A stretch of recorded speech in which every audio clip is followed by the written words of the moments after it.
I'd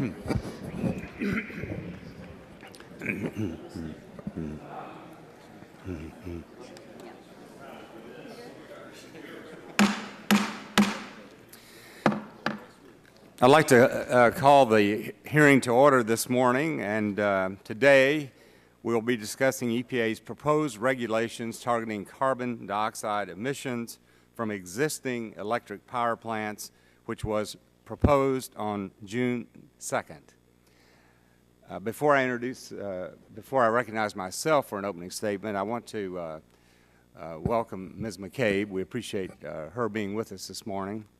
It's also my understanding that we have a number of interns here today, some from offices here in the Congress, but I know we have quite a few also from EPA.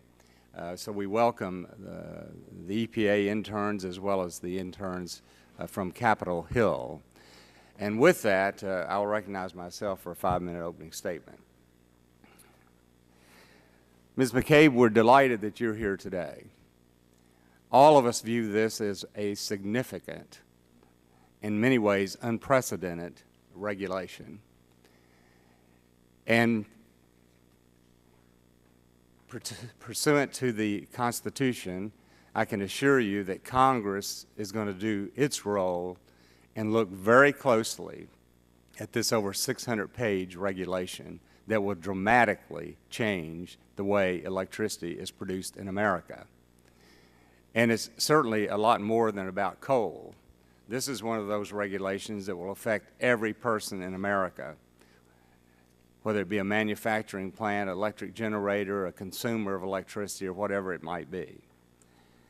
So and this will be the first of many hearings on this regulation. Now, this proposal looks similar to the cap-and-trade legislation that the Obama administration advocated for a long, long time. They attempted to pass it in 2009. It passed the House, but it was not successful in passing the Senate. Now the President, as he has said, is going to act unilaterally, and he's directed EPA to set rules and regulations that are essentially, and many of us believe, majority of us believe on this committee at least, they're unworkable and will not even have an impact on our future emissions of greenhouse gases or affect global temperatures. Former EPA Administrator Lisa Jackson confirmed this when she testified before this subcommittee. We will not ultimately be able to change the amount of CO2 that is accumulating in the atmosphere alone. And then EPA Administrator Gina McCarthy summed up the views of this administration when she testified before this subcommittee, saying that EPA does not measure whether its regulations and the tens of billions of dollars spent by the administration will actually affect future climate change. It is simply part of an overall strategy to demonstrate the President's global leadership. So these actions appear to be about removing coal as an energy source in America and promoting President Obama's leadership perception in the international community. Now, beyond the President's unwillingness to listen to the American people, this proposal raises serious policy and legal questions. EPA has never been this extreme under 111D before. Instead of the states establishing a performance standard for units within the source category, EPA is now dictating to the states the level of emission reductions that each state must make, so statewide rather than individual units. In essence, they're requiring the states to alter the way in which electricity utility systems make power. And in our experience with oversight of this agency, the proposed rule rarely changes significantly before it's finalized. So we're talking about a proposed rule that was just introduced a couple of weeks ago. But our experience is that even after the comment period, that rule really becomes final. Now, the original Clean Air Act respected the appropriate role for state and local governments. In fact, the statute begins with a congressional finding that air pollution prevention is the primary responsibility of state and local governments. This policy is also reflected in the language of Section 111D, which has previously been used by EPA in a very limited and very deferential manner. But with this proposed rule, as I said earlier, EPA appears to be casting aside all precedent and expansively interpreting its authority under this section as a justification to force states to redesign their electricity generating systems, even though two previous EPA administrators have said it will not have any impact on global warming. So is this a power grab? It seems to demonstrate once again that this administration is getting the reputation that we hear repeatedly of being a unilateralist, that the president will decide what's best for America, as he did when he went to the Copenhagen conference in 2009 and unilaterally committed America to certain emissions without discussing it with the Congress, without discussing it with job creators. So we welcome this opportunity to talk to you in depth about this proposal, and thank you again for being with us. And at this time, I'd like to recognize the gentleman from California for his 5-minute opening statement, Mr. Waxman. Thank you, Mr. Chairman. On June 2nd, Administrator McCarthy released a central piece of President Obama's climate action plan, proposed carbon pollution limits on power plants. In time, historians may identify this as the moment that America got serious about tackling climate change. We know that carbon pollution from fossil fuels is accumulating in the atmosphere, trapping more heat and warming the climate. We are experiencing the results all around us in every part of the country. We also know that power plants are our largest source of carbon pollution. Yet today, there are no limits at all on the amount of carbon pollution they can emit. The good news is that there are many cost-effective ways to reduce the pollution. As the proposed rule demonstrates, the power plants can operate more efficiently. Production can shift from the dirtiest and oldest coal-fired plants to modern natural gas plants.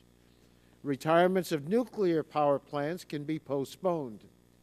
Investments can be made in clean, renewable energy, and we can all contribute by becoming more energy efficient.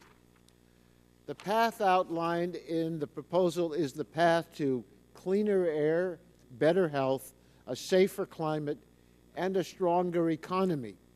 If we make these investments in cleaner energy, the United States can be the world leader in the industries of the future. That's not just a perception. That can be a reality. But you would never know that from the House Republicans. They're using the same scare tactics that opponents of clean air have always used. The fossil fuel industry and House Republicans have a credibility problem when it comes to claims about the economic impacts of the Clean Air Act. I've been in Congress for almost 40 years, and for 40 years, industry has made doomsday claims that clean air regulations would shut down businesses, destroy jobs, drive prices skyward, and cripple economic growth. And they have been wrong every time. This morning, I released a fact sheet that documents some of these inaccurate claims. And, Mr. Chairman, I ask that this be made part of the record. Without objection. In 1990, when Congress last amended the Clean Air Act, electric utilities wildly overestimated the cost of acid rain controls under a cap-and-trade program that we adopted and which has been tremendously successful. They projected allowance prices of $1,000 to $1,500 per ton. The actual prices were less than $150 per ton. Ford Motor Company testified that, quote, "We just do not have the technology to comply," end quote. Not even with technology, quote, "on the horizon," end quote. In fact, the industry began making vehicles that met the new standards in just 3 years. DuPont testified that the provisions to protect the ozone layer would cause, quote, "severe economic and social disruption," end quote, while Mobil Corporation predicted that the requirements for reformulated gasoline would cause, quote, "major supply disruptions," end quote. Well, these dire predictions never happened. Today, House Republicans claim that the clean power plant will cause a surge in electricity bills and effectively end coal use in America. This is just the same old scare tactic. We heard that it's not enough to deal with the climate change problem. Well, it's not in and of itself, but you don't refuse to take a step in that direction because you haven't taken all the steps yet. We have air pollution reductions at the state and local level. Well, that's the way the Clean Air Act has always worked, under the EPA rules. The Clean Power Plan is eminently reasonable and achievable. It gives the states the flexibility to choose how to achieve the reductions. The goals are state-specific and cost-effective. Polls show the public supports proposals by large majorities. It's time for this committee to stop its partisan obstruction. If my Republican colleagues have a better idea for protecting our planet for our children and grandchildren, they should speak up. But just saying no, shortchanging American ingenuity and condemning the next generation to a world wrecked by heat waves, droughts, wildfires, and extreme storms is not an option. If you have another idea, let's hear it. But all we hear from Republicans is there's no problem, this is not enough to solve it, we shouldn't do anything at all. And that's why I'm supporting the President's plan. Gentleman's time has expired, and I might respectfully say to the gentleman that we did present what we viewed as a better plan, the Manchin-Whitfield bill that passed the House of Representatives with a large margin of victory. Mr. Chairman, if you'll yield to me, that plan simply said EPA may not act. No, it did not say that. It said EPA could set the standard of existing plants, that Congress would set the effective date, and it also set a standard for new coal-powered plants. But anyway, we did submit a proposal. It's waiting in the U.S. Senate for action now. And you think that will solve the problem of greenhouse gases? You said we are not submitting a proposal. That was one of our proposals. Does your proposal accomplish solving the problem? We feel quite confident. By the way, our energy emissions are the lowest today. They've been in 20 years. So and ours, and our Manchin-Whitfield bill would even be make it even better. At this time, I'd like to the gentleman from Michigan, Mr. Upton, chairman of the full committee, is not here, so I'm going to recognize Mr. Barton of Texas. And if he does not utilize all of his time, if he wants to yield to someone else, that would be great. Does the chairman know if there are other members on our side that wish time? Is there anyone that would like time? You want any time, Mr. Shimkus? Okay. All right, then I'll recognize the gentleman from Texas, Mr. Barton, for 5 minutes. Well, thank you. Mr. Chairman, members of the committee, and our witness and folks in the audience, one could argue that the audacity of this proposal is so breathtaking that in and of itself it is a health hazard, because it literally takes my breath away that what they have proposed. In the case of my state, Texas, if Texas were to implement this in its entirety between 2012 and 2030, we would have to reduce CO2 emissions by 41%. 41%. We would also, in terms of the national total, have to reduce CO2 emissions. Our CO2 emissions would be 25% of the national total in one state. Now, I understand that Texas is somewhat unique because we still are creating jobs in our state. We still have an economy that's growing. In fact, over half of all the net new jobs created in the country in the last 10 years have been created in Texas. Most people think that's a good thing, but apparently the Obama administration thinks that is a bad thing. So it is punitive in its nature. As Chairman Whitfield has pointed out, there are no health claims. There is nobody claiming that this actually improves the public health, which is the #1 goal of the Clean Air Act. There's no net environmental benefit. Even if one were to be a global warming believer, which I am not, this doesn't allege that there are any net benefits to changing global warming. What it is an exercise in political arrogance that the EPA has the power, although even that's debatable. Under the Clean Air Act, all these power plants that are currently in operation are regulated under Section 112 of the Clean Air Act. This claims that we can now regulate those same power plants that are already regulated under Section 111D. That's of questionable legal standing, and I believe that the courts will overturn this proposed regulation if it comes to that on that basis alone. My good friend from California, in his opening statement, referred to carbon pollution. Well, actually, what we're regulating is CO2, carbon dioxide, which I am creating as I speak, and which every person in this room is creating as you breathe in and out. Now, I don't know about the rest of the people, but I don't believe everybody that's alive and breathing is a CO2 mobile source polluter. That may be the stance of the Obama administration, but it's certainly not my stance. So calling CO2 to be pollution doesn't make it so. I could call Mr. Waxman a conservative, but that would not make him a conservative, or he could call me a liberal, but that would not make me a liberal. Mr. Chairman, we need to seriously review this proposal, and I think as the subcommittee does, and if necessary the full committee does, we will come to the conclusion that this is more of a political proposal than it is an environmental proposal. And again, I pointed out Texas has to reduce its CO2 emissions from the baseline of 2012 by 41%, Louisiana 50%, Florida 28%, Pennsylvania 25%, Arizona 45%, Oklahoma 40%, Illinois 20%, New York 49%, Alabama 24%, Arkansas 46%.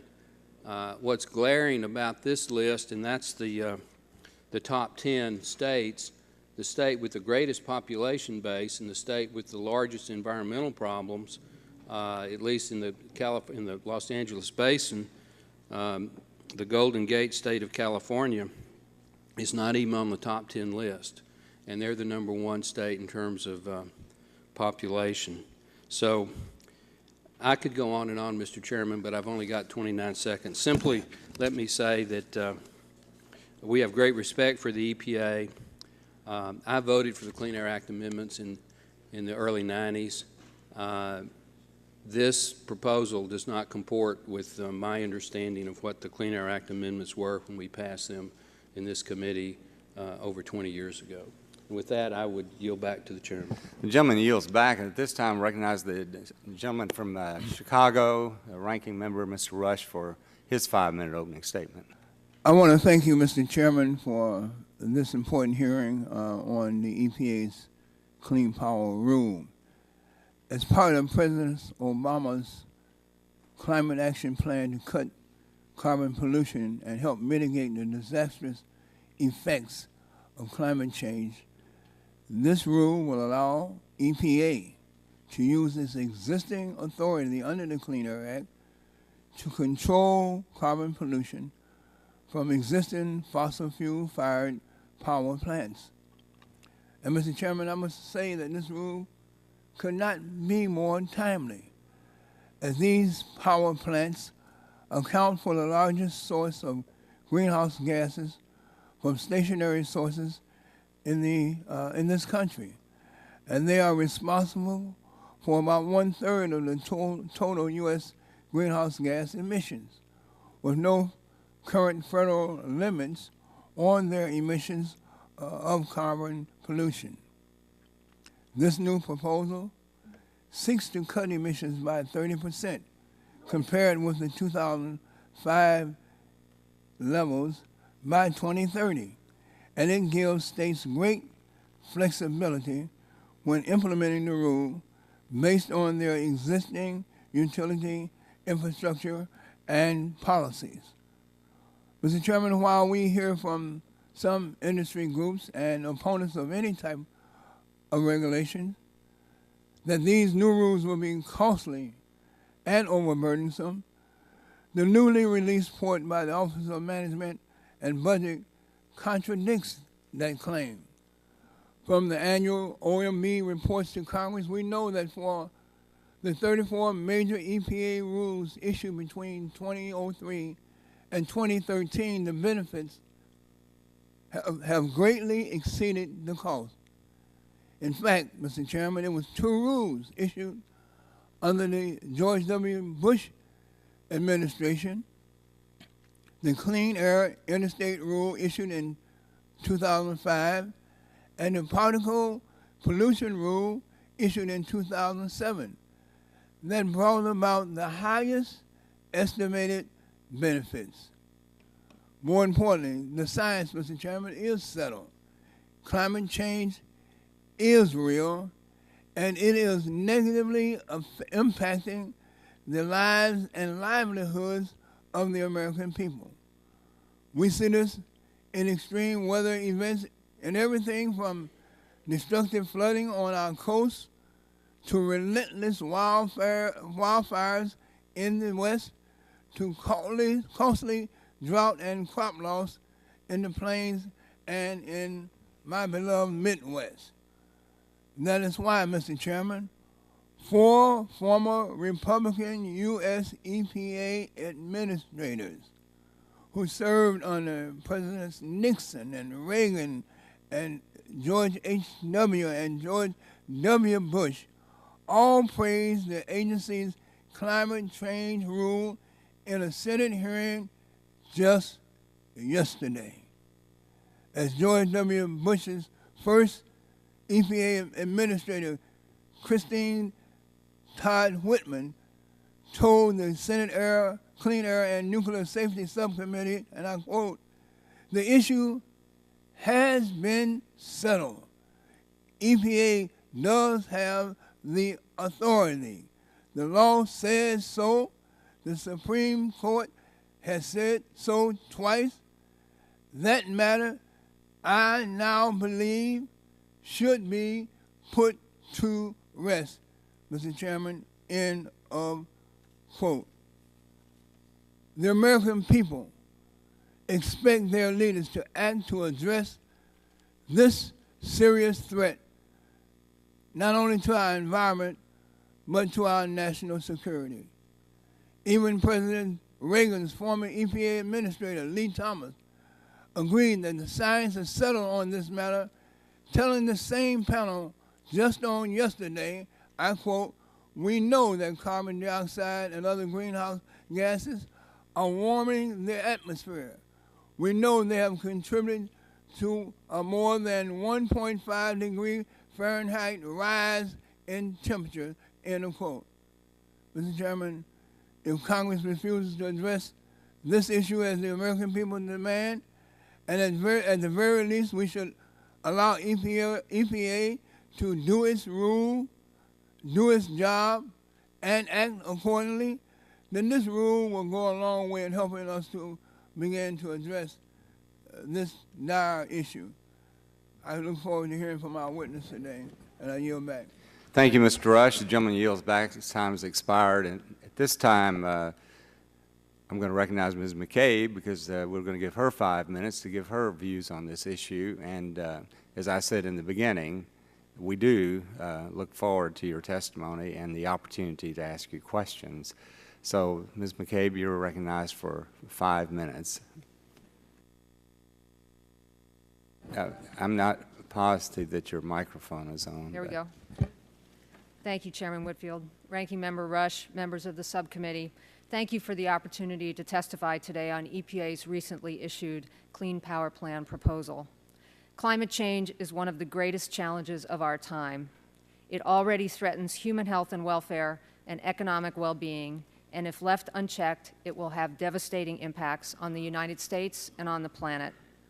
The science is clear, the risks are clear, and the high costs of inaction are clear. We must act. That's why President Obama laid out a climate action plan and why on June 2nd, the administrator signed the proposed Clean Power Plan to cut carbon pollution, build a more resilient nation, and lead the world in our global climate fight. Power plants are the largest source of carbon dioxide emissions in the United States, accounting for roughly 1/3 of all domestic greenhouse gas emissions. While the United States has limits in place for the level of arsenic, mercury, sulfur dioxide, nitrogen oxides, and particle pollution that power plants can emit, there are currently no national limits on carbon pollution levels. EPA's proposed Clean Power Plan will cut hundreds of millions of tons of carbon pollution and hundreds of thousands of tons of other harmful air pollutants from existing power plants. Together, these reductions will provide important health benefits to our most vulnerable citizens, including our children. The Clean Power Plan is a critical step forward. Our plan is built on advice and information from states, cities, businesses, utilities, and thousands of people about the actions they are already taking to reduce carbon dioxide emissions. The plan aims to cut energy waste and leverage cleaner energy sources by doing two things. First, it uses a national framework to set achievable state-specific goals to cut carbon pollution per megawatt hour of electricity generated. And second, it empowers the states to chart their own customized path to meet their goals. We know that coal and natural gas play a significant role in a diverse national energy mix. This plan does not change that. It builds on action already underway to modernize aging plants, increase efficiency, and lower pollution, and paves a more certain path for conventional fuels in a clean energy economy. The EPA's stakeholder outreach and public engagement in preparation for this rule was unprecedented. Starting last summer, we held 11 public listening sessions around the country. We participated in hundreds of meetings with a broad range of stakeholders across the country and talked with every single state. Now, the second phase of our public engagement has begun. We've already had dozens of calls with states and other stakeholders, and the more formal public process, both a public comment period and public hearings, will provide further opportunity for stakeholders and the general public to provide input. These are not mere words. This is a proposal, and we want and need input from the public. That's why we have already engaged states, utilities, and other stakeholders to get their feedback. To craft state goals, we looked at where states are today, and we followed where they're going. Each state is different, so each goal and each path can be different. The goals spring from smart and sensible opportunities that states and businesses are taking advantage of right now. Under the proposal, the states have a flexible compliance path that allows them to design plans sensitive to their needs, including considering jobs and communities in a transitioning energy world. It allows them enough time, 15 years from when the rule is final until compliance with the final target, to consider and make the right investments, ensure reliability, and avoid stranded assets. Our plan doesn't just give states more options, it gives entrepreneurs and investors more options too, by unleashing the market forces that drive innovation and investment in cleaner power and low-carbon technologies. All told, in 2030, when states meet their goals, there will be about 30% less carbon pollution from the power sector across the U.S. when compared to 2005 levels, 730 million metric tons of carbon dioxide out of the air. In addition, we will cut pollution that causes smog and soot by 25%. The first year that these standards go into effect, we'll avoid up to 100,000 asthma attacks and 2,100 heart attacks, and the numbers go up from there. In 2030, the Clean Power Plan will deliver climate and health benefits of up to $90 billion. And for soot and smog reductions alone, that means for every dollar we invest in the plan, families will see $7 in health benefits. And because energy efficiency is such a smart, cost-effective strategy, we predict that in 2030, average electricity bills for American families will be 8% cheaper. President Obama's Climate Action Plan provides a roadmap for federal action to meet the pressing challenge of a changing climate. promoting clean energy solutions that capitalize on American innovation and drive economic growth, and providing a role for a range of fuels, including coal and natural gas. The proposal sets targets and a reasonable schedule that can be achieved by every state using measures they choose themselves to suit their own needs. The EPA looks forward to discussion of the proposal over the next several months, and I look forward to your questions. Thank you. Well, Ms. McCabe, thank you so much again, and I neglected to mention that she is the acting assistant administrator over at EPA, and so we do appreciate your being here. This time I'd like to recognize myself for 5 minutes of questions and statements. I've noticed, Ms. McCabe, that sometime when we have our question period, we oftentimes make statements, so I'll probably do a little bit of both. The first thing I want to do, I want to read a statement by a former IPCC coordinating lead article coordinator. His name is Dr. Stephen Schneider. Of course, that's the International Panel on Climate Change, which I think is recognized as the world leader in this issue of climate change. But Dr. Schneider made this statement. He said, on one hand, as scientists, we are ethically bound to the scientific method, in effect promising to tell the truth, which means we must include all the doubts, the caveats, the ifs, and the buts. On the other hand, we are human beings, and we want a better world, and to do that, we must have media support. So we must offer up scary scenarios, make dramatic statements, and do not mention any scientific doubt. And then he concluded by saying, so we decide what must be done to be most effective in getting our message out. And I say that because you were really positive in your statement, and it's our responsibility to raise doubts about these kinds of regulations that have such an impact everywhere.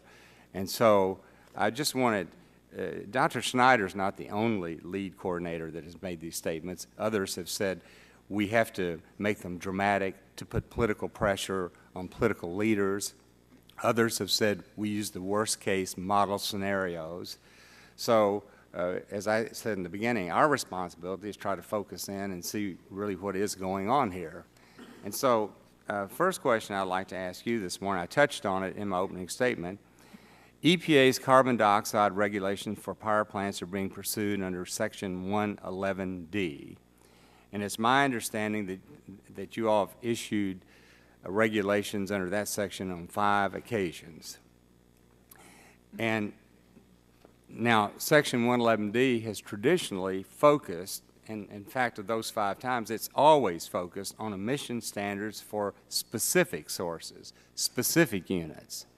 And it has never been attempted to do it in a statewide way.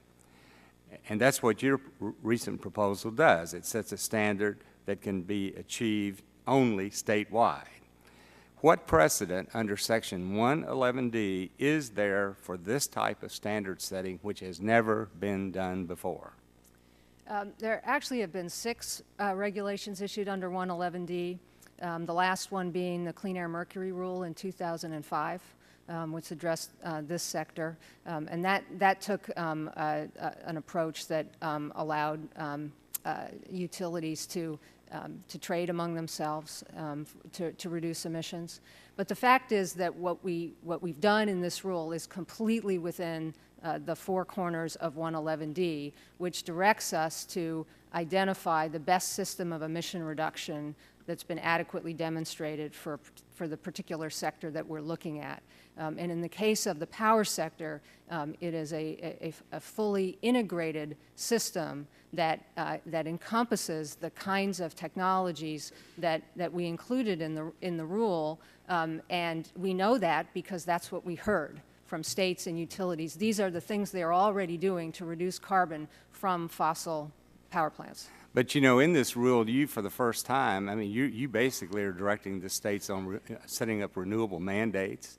You're setting the efficiency of the coal plants. You're determining the natural gas capacity, what percent of the capacity must be run. You're setting consumer demand. You're going further than you've ever done before in my opinion. We're not actually setting any mandates in But the you set rule. this out in the regulation. But they're not mandates. The states have absolute flexibility to use whatever Don't they have to measures- meet those 4 standards? They do not have to meet those 4 standards. Those were the, They have to meet your target, though. they have to meet the overall carbon intensity target, but they have complete flexibility to get there however they choose, which is what they told us. Well, we're going to they wanted. explore it some more, but I have 15 seconds left. I want to ask you one other question.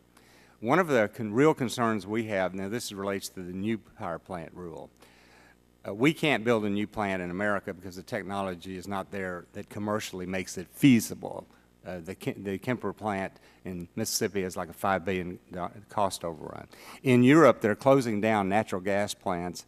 They are mothballing them because the natural gas prices are so high coming out of Russia. So they're building new coal-powered plants, and last year they imported 53% of our coal exports. So they have the flexibility if gas prices go up to build a new plant. We don't have that flexibility. Do you think that that is fair to the American people? I actually disagree respectfully, Chairman. We think that new coal plants can be built under the new rule, and they are going forward. At this time, I'd like to recognize the gentleman from Illinois, Mr. Rush, for his 5-minute opening statement. Thank you, Mr. Chairman. I want to commend you, Ms. McCabe. I want to commend the EPA. I want to commend all your colleagues for the way that you have approached this proposal. I think that you have been exceedingly open during this process of creating this proposal, and from what I hear today, that this process is not concluded, that there will be more and more opportunities for states and stakeholders to add their voices and to look at this proposal and to engage positive commentary with you on this proposal. And you've already reached out, asked for suggestions, and been guided by that feedback as you crafted your plan. And I'm from the Midwest, and we get a lot of our electricity from coal. We have a higher carbon pollution rate at the beginning, starting out of the gate. But it also means that we have more opportunities for cost-effective reductions. And I want you, if you would, explain to me and to others in more detail how you develop the state's goals, particularly for the Midwest, and how the different situations in the different states are reflected in the individual state goals. That's a very good question, Congressman Rush, and one that we've been getting a lot from people. And it really goes back to the fundamental approach that we took in this rule, which is to take every state from where it started. One of the loudest things that we heard from states was, please don't do a one-size-fits-all, every plant across the country has to meet a certain emission limit. Give us flexibility and recognize that states are in different places in terms of their energy mix, the age of their plants, and all that sort of thing. So that's the approach that we took. We looked across the whole country at the power sector, and we looked at the things that people are already doing. And there are many things that can be done to reduce carbon from the existing fleet, but we found 4 that were the most prominent and the most promising, we thought, to satisfy the standard of best system of emission reduction. And those things are, let's have the coal and gas plants be as absolutely efficient as they can be, so that we get every electron, as many electrons as possible for every ton of coal that's burned. And we found that a lot of efficiency improvements are being made across the country. We then looked at what else are states and utilities doing to reduce their carbon intensity. Well, they're using their gas plants more than their coal plants, and that's due to a lot of reasons, but it results in less carbon. So that was number 2. Number 3 was that states all across the country are looking at increasing the amount of energy they get from renewable sources, from zero carbon emitting sources. And that's a very positive trend being pursued by a lot of people. So that was our third element. And fourth was the great interest across the country in almost every state to employ energy efficiency or demand side so that we're more efficient. We know there's many, many ways to waste less energy. And all of these things are important in order to bring carbon down as well as other pollutants. So we came up with a national framework that set a reasonable and moderate expectation for each of those four, recognizing that those were not the only things that states could do. And we then looked at every state, and we took the most recent information that we had for the power sector, which was 2012, and we applied those four building blocks, we call them, to each state. And that generated a carbon intensity rate that if those were applied, that's where that state would get. And these are things that we think are very reasonable to achieve. Thank you so very much. My constituents, when they heard about this proposed rule, the thing that was most important in their minds was the price of electricity. Mm-hmm. My friends on the other side here, they have been engaged in a lot of fear-mongering about the cost of electricity is going to increase and be unaffordable by my low-income constituents. And my question to you is, how will the Clean Power Plan affect the electricity bills for my constituents? Well, the first and most important thing to say is that each state will be in charge of designing its own plan. So that means two things. One is that they will have the opportunity to take those kind of considerations build those into their plan, but also that EPA at this moment can't predict exactly what every state is going to do. We did do some illustrative examples of what states might do, and so in our regulatory impact assessment we do include those numbers, and that we show that with the significant increase in energy efficiency that will be implemented as a result of the rule, that electricity bills in 2030 we predict will go down because electricity bills, because people will be using less energy. We also show that the price of electricity will go up a little bit, but overall bills will come down. I also just want to note that low-income families are most at risk of the adverse effects of carbon pollution and climate change, and will greatly benefit from the health benefits that will be achieved by this rule. Gentleman's time has expired. Thank you, Mr. Chairman. This time I recognize the chairman of the full committee, Mr. Upton, of Michigan, for 5 minutes. Well, thank you, Mr. Chairman. Ms. McVeigh, a number of us have concerns with this proposed rule.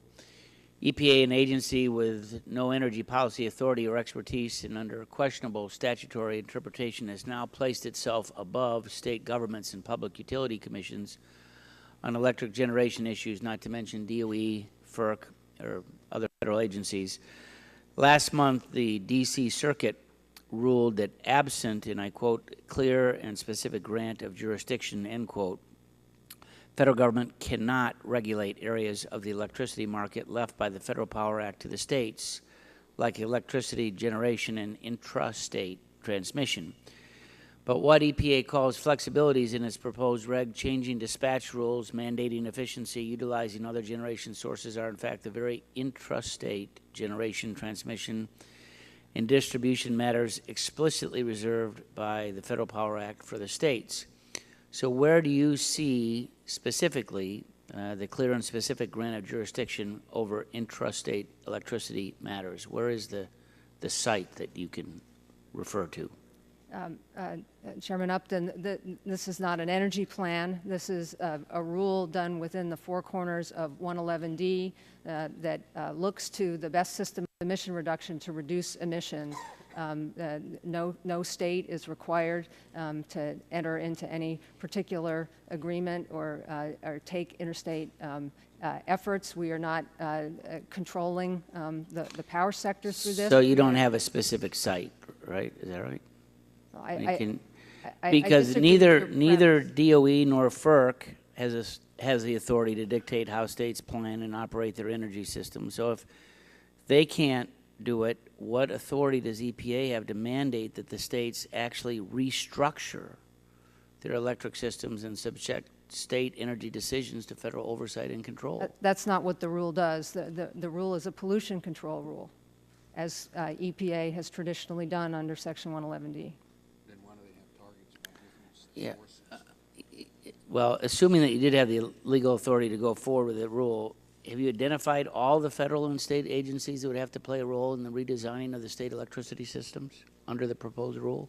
We've been talking to many agencies at state and federal level, but it is state governments, as they always are with respect to 111D plans, that will be responsible for putting these plans together. So as we look at EPA's budget, and this year EPA took a reduction in their appropriation level. It was an agreed-upon amount in a bipartisan way from the CR that was passed 6-1 last January. Have you identified more funding or personnel that's going to be required at the federal level to conduct this review and oversight for existing plants? These are state plans. The states will put them together, and EPA will act in its traditional role with respect to state air quality planning. But you've still got, you've got the hammer to go after them. So is it going to be a new folks engaged in that? We think states will want to take a leadership role on this. What if they don't? I heard the West Virginia governor saying that every utility in his state would be closed. Every coal-fired facility in his state was going to be closed. I think that states are going to want to be in the lead on these plans. I think I know where they want to be. Well, I also would suggest that our plan certainly does not require that all coal plants be closed in that state or any state. Well, I'll leave that for Mr. McKinley to ask. I'll yield back. Gentleman yields back. At this time, I'd like to recognize the gentleman from California, Mr. Waxman, for 5 minutes. Doesn't the EPA, under the Clean Air Act, set standards that states have to meet, which affect their energy resources within that state? To the extent that it addresses pollution emissions, yes. So this is not unprecedented. It is not. Okay. I understand EPA asked a lot of stakeholders for input. Did the states ask for greater flexibility, or did they argue that EPA should just tell them what to do? They were very strenuously arguing for greater flexibility and, in fact, the ability to use some of the very tools that we've outlined in our proposal.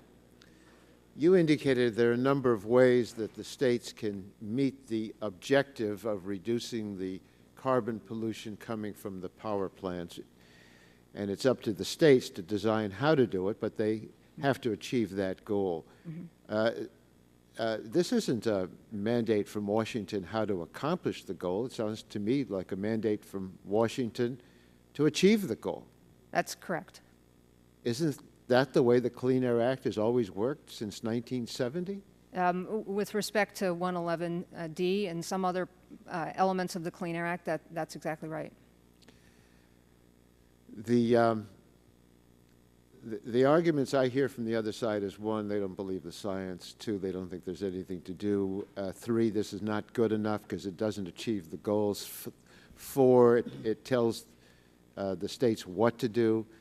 It seems like every one of those points is incorrect. And then they come up with an argument that this is going to have a bad impact on the economy. Did you look at whether this will have a negative impact on the economy, or do you have people who make the claim that it's going to help the economy? Well, we looked at the expected impacts on the power sector, and we also looked at and heard from a lot of states that are moving forward aggressively with some of the very measures that we outline in the proposal. And indeed, those states are enjoying job growth and additional investment in innovative strategies and the creation of jobs in pursuance of things like energy efficiency. I asked that we put in the record a paper that we drafted of all the quotes over the last 40 years of the industries who said they couldn't achieve what the EPA was asking them to achieve under the law passed by Congress on a bipartisan basis. They said they couldn't achieve it without closing down their businesses or suffering dire economic consequences. We hear exaggerated claims about electricity costs, job losses, and even impaired electric reliability. These are doomsday claims. We've heard them before. And in the paper we put out, we showed how these claims were made and how inaccurate they were. What has been the history of the advances made under the Clean Air Act to give us some guidance as to whether we have to choose between clean air or a strong economy? We don't have to make that choice between clean air and strong economy. And Congressman, I think as you've illustrated, the history of the Clean Air Act shows that we do not. The air has gotten cleaner and the economy has grown, and the United States has been a global leader in pollution control technology, energy efficiency investments, and we expect that to continue with this program as well. We heard a claim on the other side of the aisle that the CPA proposed rule would have no impact on public health. Can you give us your view of that? We disagree with that. In fact, as I noted, the rule will result in 25% reduction in soot and smog pollutants, as well as 30% reduction in climate carbon pollutants. All of these issues affect public health, and reducing those emissions, taking them out of the air, will improve public health. So this isn't just to deal with the global problem of a warming planet that leads to climate change, but it'll have an impact on the health of people near some of these power plants? That's right. Those are important co-benefits of the rule. Well, I compliment you on the rule. I think it makes a lot of sense. It gives a lot of flexibility, and it achieves the goals.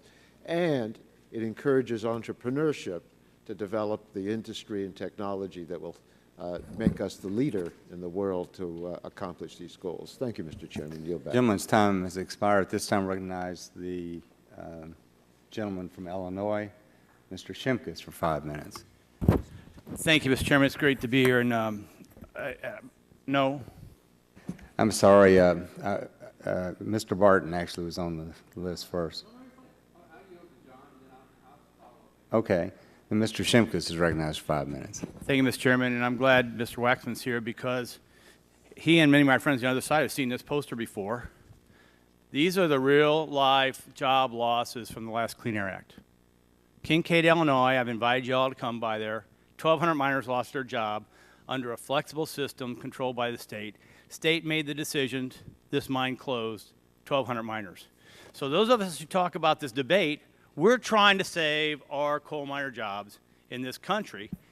And the president promised to make electricity generation by coal so expensive that he would drive that out of our market.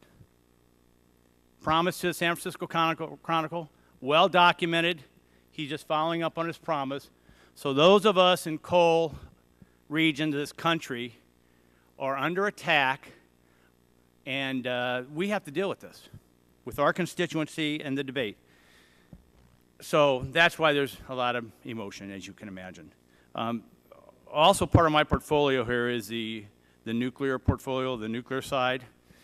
And so there's some curious things about this rule that that creates a problem based upon states that had clean burning nuclear power or generators that have shut down but still have a standard by which now they can't meet because we're incentivizing the closing of nuclear power which if we're in the clean air, climate change, we should be incentivized. Let me give you an example.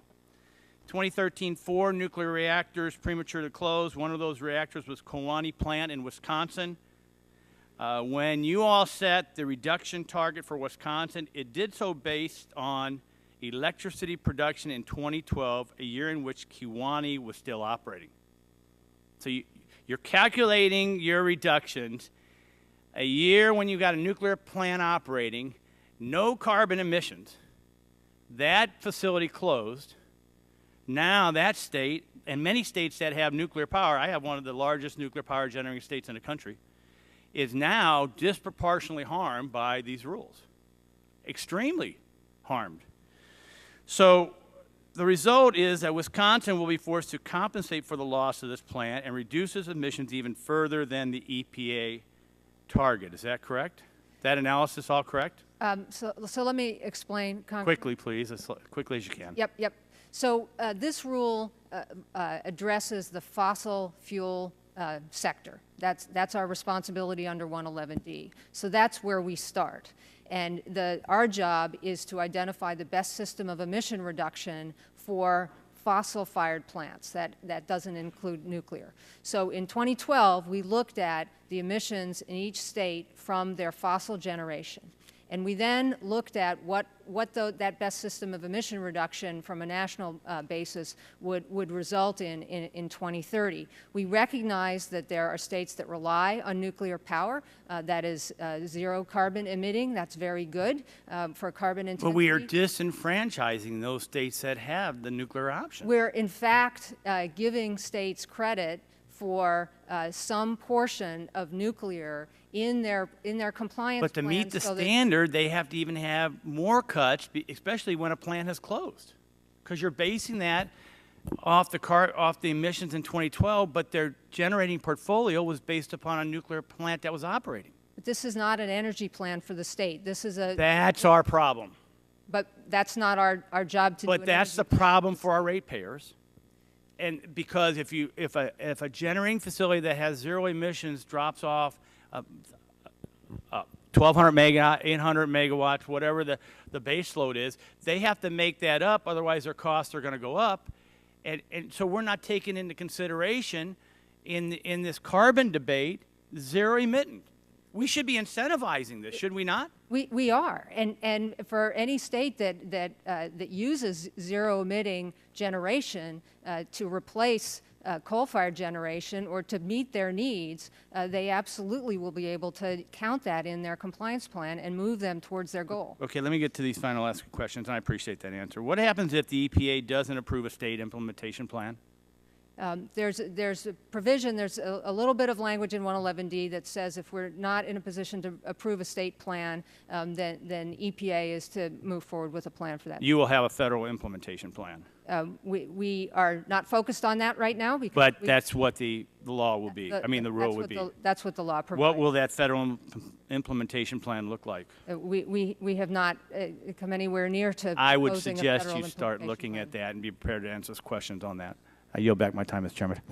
Gentleman's time has expired. This time, recognize the gentleman from Kentucky, Mr. Yarmouth, for 5 minutes. Thank you very much, Mr. Chairman. Welcome, Administrator. Last fall, EPA Administrator McCarthy met with our Governor, Steve Beshear, to discuss the proposed rule, and after that meeting, Kentucky sent a framework to EPA with recommendations on ways to develop a rule that would reduce carbon pollution cost effectively while offering our state the flexibility in meeting the new standards. My understanding is that EPA followed almost all of the Commonwealth's recommendations. Is that correct? I believe so, Congressman. Thank you. And those included, again, allowing states to reduce emissions flexibly using measures such as energy efficiency, renewable energy, and fuel switching to natural gas, rather than forcing states to reduce emissions in any specific plant.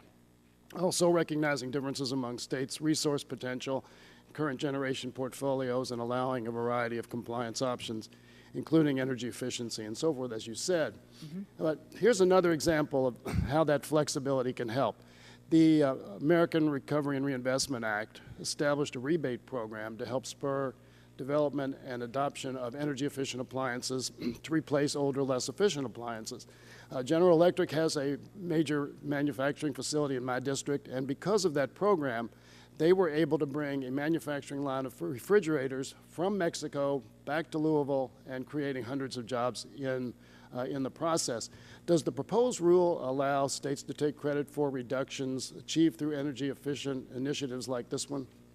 Certainly, any program that encourages or incentivizes or provides for ways for people to save energy, which means less carbon going up the stack, are completely creditable under the plan. Great. Well, we're happy that EPA agrees with that. That's a good example of how to create flexibility and also create energy efficiency and help consumers save money and reduce emissions.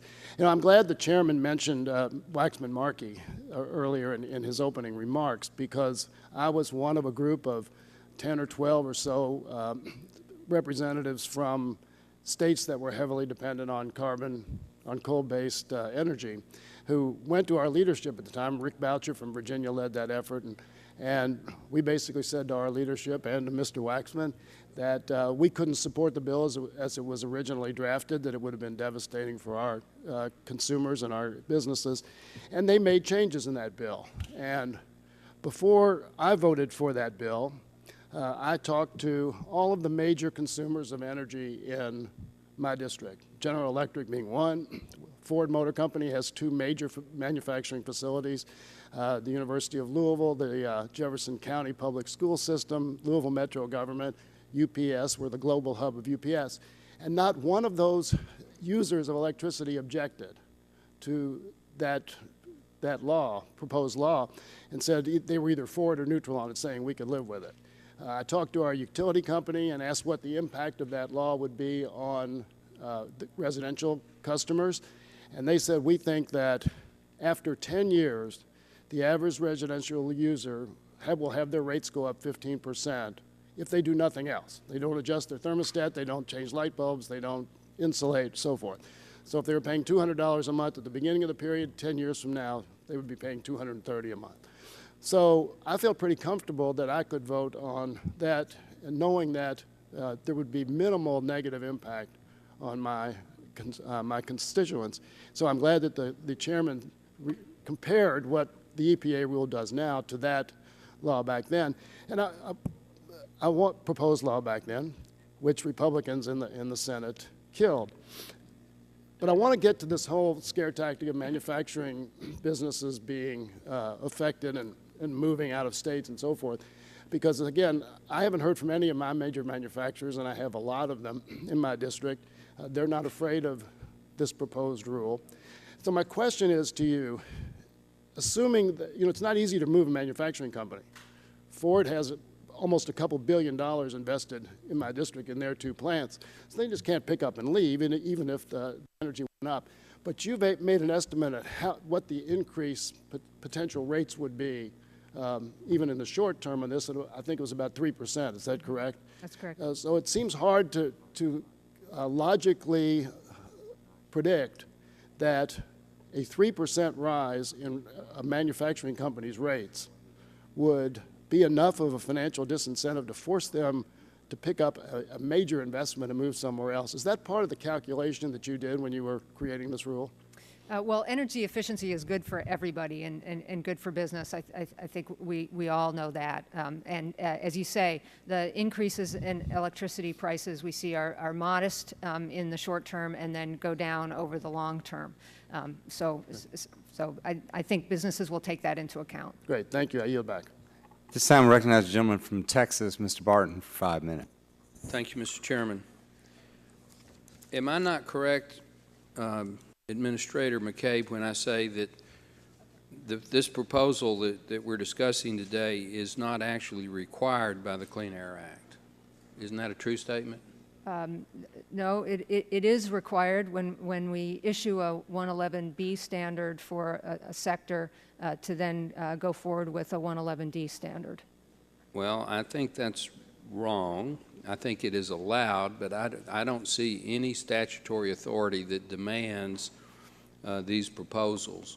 I do accept that there is a Supreme Court case and a presidential finding of endangerment that allows the Clean Air Act to be used, but I see nowhere in the statute that this has to happen. You agree with that? Respectfully, no. I believe the Clean Air And Act if you believe does. that, I want the General Counsel of the EPA to back that up. Will you do that? Sure. Send it to the committee? Yep. My understanding that is what you're attempting to propose is directed by a presidential speech dated June the 25th, 2013, that was called the Climate Action Plan, that has then been followed up by a presidential memo where some of these requirements were directed towards the EPA to implement that. I would assume that you're aware of this memo. I am. Okay. Can you tell me what the legal force of a presidential memo is? Well, the President's memo and Climate Action Plan laid out a series of steps that are within the responsibility of EPA and other agencies to move forward with. The President gave us a schedule on which to move forward with this rulemaking, but directed that we undertake the rulemakings that are within our authority under the Clean Air Act to address Well, I this accept environmental that the challenge. President has the right to give speeches, and I even accept the fact that the President has the right to issue memos, and as the Chief Executive Officer of the federal government, to direct that the executive branch, in this case your agency, the EPA, to try to implement those presidential memos. But I don't accept that this is something that absolutely has to be done, and whatever documentation you can provide that shows that this is a forcing authority, I would like to have. And in your statement, you went to some lengths to talk about all the flexibility that the states are going to have. I'm told in the case of Texas, the decisions were made before the state of Texas even had an opportunity to comment, that they received a memo or a checklist almost after the fact. Are you aware of that? I'm not sure what you're referring to, Congressman. We had many conversations with states, both individually and in groups. And of course, this is a proposal, so we are still taking comment from people. I've had at least multiple hours of conversation with states, even since June 2nd. So there's been lots of opportunity to talk. Well, just as an example, are you aware of the fact that if Texas closed down every existing fossil fuel generation plant in the state, every one, every coal-fired plant, every natural gas plant in the state of Texas, that it would still not meet the new proposed ESPS? Are you aware of that? The plan relies on states implementing a number. I'm not asking I'm asking if you're aware of that in the case of Texas. If we shut down every coal-fired plant and every natural gas plant in the state, every one, we can't meet these suggested goals. I haven't done that calculation, Congressman. Well, I would suggest that you do it. Texas would end up with a new source performance standard that is below EPA's own standard. The EPA standard is 1,000 pounds of CO2 per million megawatts per megawatt of production, and for Texas to actually meet what the EPA is suggesting it should, we'd have to go down to 791, which is about 21% below your own standard. I mean, the renewable standard for Texas is based on the renewable portfolio standard for Kansas. Now, I'm not anti-Kansas. I want Mr. Pompeo to know. But Kansas electricity demand and generation is 10% of the state of Texas. Texas leads the nation in renewable generation, and Texas produces 3 times as much energy by renewable as the next 3 states combined. Texas has immense opportunities when it comes to And we get no renewable credit for energy. that in your proposal. Well, None. None. The state does, actually. And Well, the state of Texas tells me they don't. well, we're happy to have further conversations with the state of Texas about the My goal. time has expired. Gentleman's time's expired. Put me Just- down as extremely undecided on this proposal. Yeah, I will. This time, I'd like to recognize the gentleman from California, Mr. McNerney, for 5 minutes. Thank you, Mr. Chairman, and I thank you, Ms. McCabe, for coming here today. You mentioned that the EPA predicts a reduction in energy costs, family energy bills, I take it, by the year 2030. Yep. Would you elaborate on that bit and maybe give us some idea of what the reduction estimates look like? Sure, sure. So as the states implement their plans, we expect a large reliance on demand side and energy efficiency measures that will reduce the number of kilowatts a family needs to consume over the course of a month. And so when we project that out, we show that it's about an 8% decrease in a bill, in a family's bill. So American family might look to something almost like 10% of reduction in their monthly energy bills by 2030 as a result of this rule, as the proposed rule. If it's That's what the proposed rule predicts, based on our forecasts. Of course, each state, as I've said, will do its own plan. Well, that's not too bad. Would you please describe the outreach that the EPA conducted to the various states? Give us some idea of the magnitude of that effort. Sure. We started last August, well before we even put pen to paper on the rule. It's, in my experience of decades in working first from the state side, for most of my career from the state side, I'm not aware of EPA ever doing this kind of outreach. So we, and it was broad ranging with all stakeholders, but in particular with respect to states.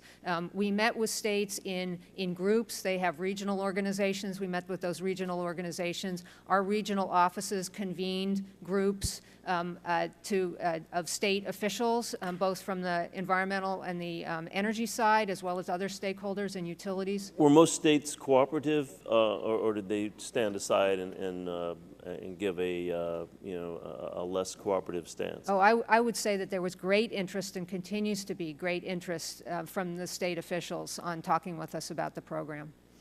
Would you describe the reduction of conventional pollution, its projected impact on health, and the monetary impacts of those health benefits Sure. from these rules if implemented? Sure. So as co-benefits of reducing carbon, there will also be reductions in particle pollution, nitrogen oxide, sulfur dioxide, which have very immediate and localized as well as regional health benefits. And we predict about a 25% in reduction of those pollutants compared to what they would otherwise be in 2030 without this rule. So, so that will result in reduced asthma attacks, reduced emergency room visits, reduced missed days of school, in the billions of dollars of health benefits to the American people.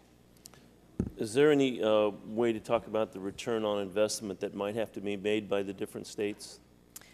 Well, we do show that for every dollar invested, there's a $7 return in public health benefits as a result of the program. And then would these investments be made by states or by the private entities involved? Well, they would be made by the private entities, the businesses investing in technology, investing in new workers to employ energy efficiency around the state, and with all those benefits that those bring. Well, you know, I understand the 4 pillars of this are increasing operating efficiency of the different plants. What could be more reasonable than that?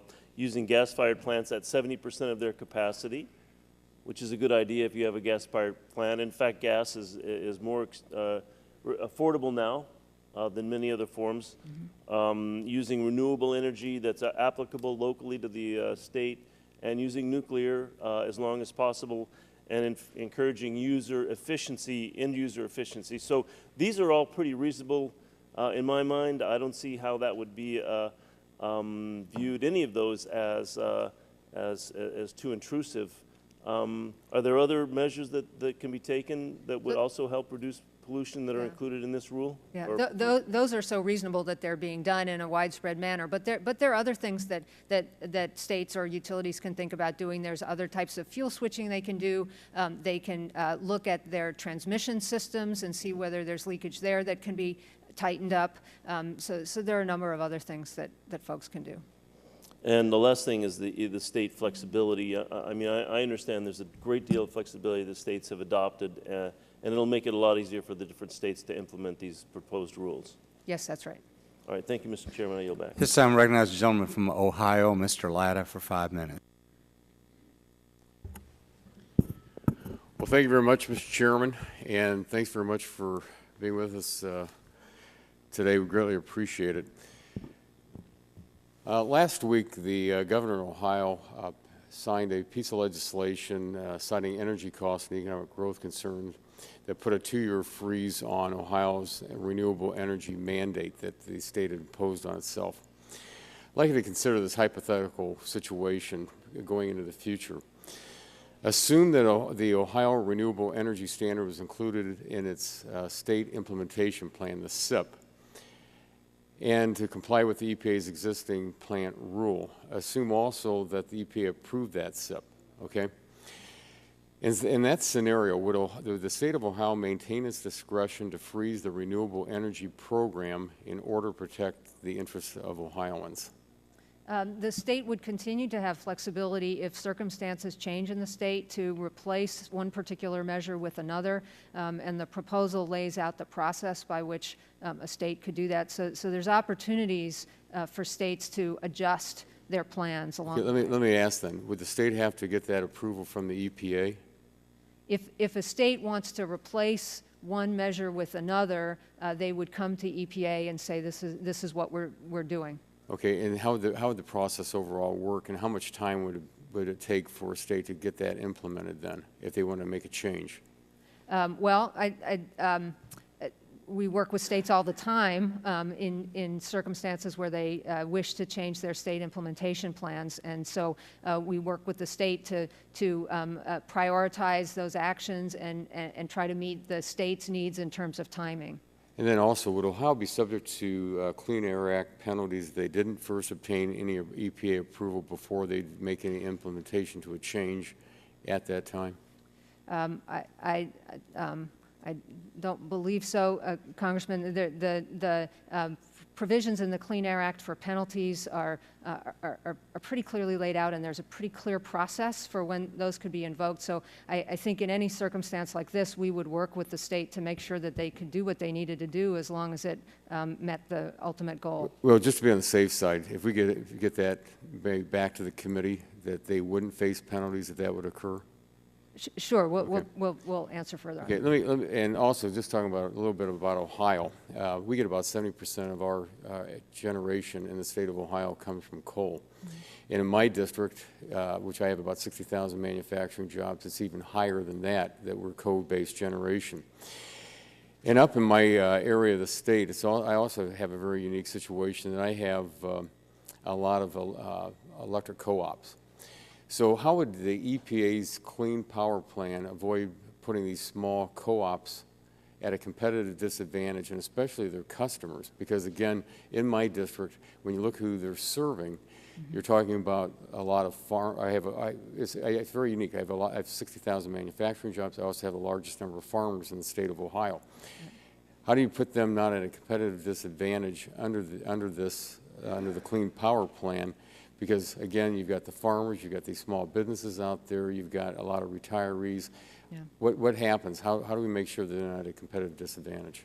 Well, this is where the design of Section 111D and the flexibility in the plan really shows its value. It's because it will be up to the state of Ohio to design a plan that works for the state of Ohio. I come from Indiana, and so it's very similar in terms of the types of well, if I could just interrupt, because you coming from Indiana, you know that just a few years ago, especially when the president was talking about his cap and tax plan, that when Ohio was at about 78% generation in coal, Indiana was at about 90%. So they're really in harm's way when it comes to these new rules and standards. So excuse me for interrupting. No, I gave you the opening. I actually don't think they're in harm's way. I think that the way we've designed the plan is very respectful of the fact that states like Ohio and Indiana do rely heavily on coal. They have different opportunities than states with a different energy mix, and they can design a plan that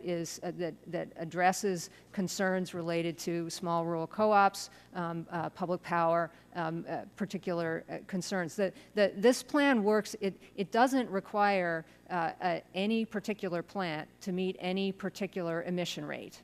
So, and it looks at emissions over a long averaging period. So that's another way in which the plan gives lots of flexibility for the state to be able to adjust to its particular needs, its manufacturing community, its rural communities, cities, whatever the particular needs are.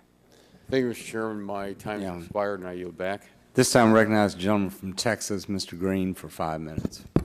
Thank you, Mr. Chairman. And I have a little different Texas accent, and I'm sorry my colleague from Texas, Joe Barton, is a good friend, and we work together a lot of things. EPA does have the authority to regulate CO2 under the Clean Air Act. Supreme Court ruled it, and the rule we're discussing today will have significant impact for decades on industries in my area in Houston. The issue of climate change is one of the most important issues we should face as a Congress. The EPA has constructed a framework that provides states with the flexibility and opportunity. It's important to remember those 4 building blocks proposed by the rules are not the exhaustive list. The 4 building blocks are merely a prescription for success. States are allowed to construct a plan that matches their needs and those of their affected communities. And as I said before, the EPA is legally justified in regulating carbon. I would prefer Congress take the lead in doing it.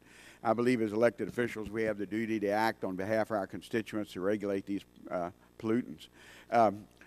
Again, Ms. McCabe, I'm sure you're aware EPA in my home state of Texas have some issues in the past. And for more than 3 years, EPA was responsible for issuing GHG permits, which caused significant problems for our industry looking to build and expand even new facilities. Just this last week, the governor of Texas, along with 6 other state governors, sent a letter to the president asking him to dispose of the carbon rule. It's my hope that we'll not go down that path again.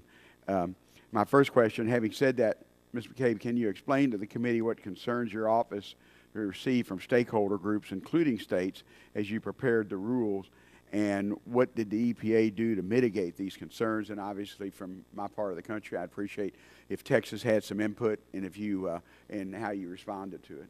Yes, we heard a number of very specific things from states and other stakeholders. We heard that states wanted to be able to, for example, do their own plans, or they wanted the ability to perhaps join with other states and do a multi-state plan, and our proposal allows for that. States were very concerned about the time that they would have for 2 things. 1, to develop a plan, and 2, to actually achieve the carbon reductions. And so our proposal responds to both of those, first by giving an extended compliance time period all the way out to 2030 with a long glide path down to that, but also in response to their first concern, how long would they have to submit a plan? We have provided for either a 1 or a 2-year extension for states to get them some additional time to put their plans together if they need that. Another thing that we heard from states is to allow them the flexibility to either craft their plan around a rate-based approach or a total tons of carbon emitted approach, if that's the way they wanted to manage their plan. And so our plan allows for both of those approaches. Okay.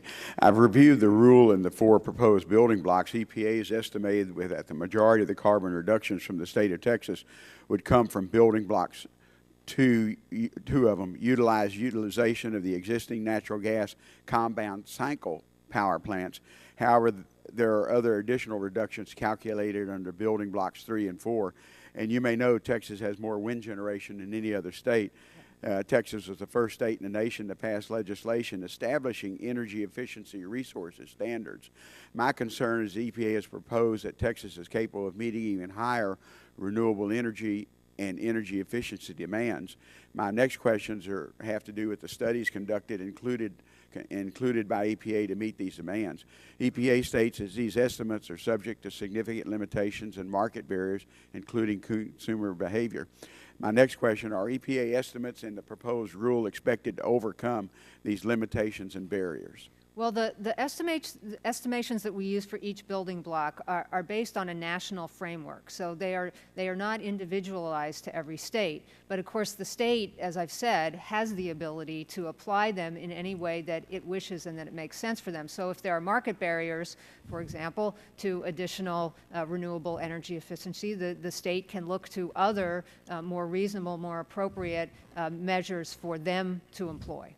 Okay, I only have 30 seconds, and the state EPA estimates that 2 building blocks are expected to raise prices. Further, EPA estimates that 90% of the energy efficiency comes from the ratepayers.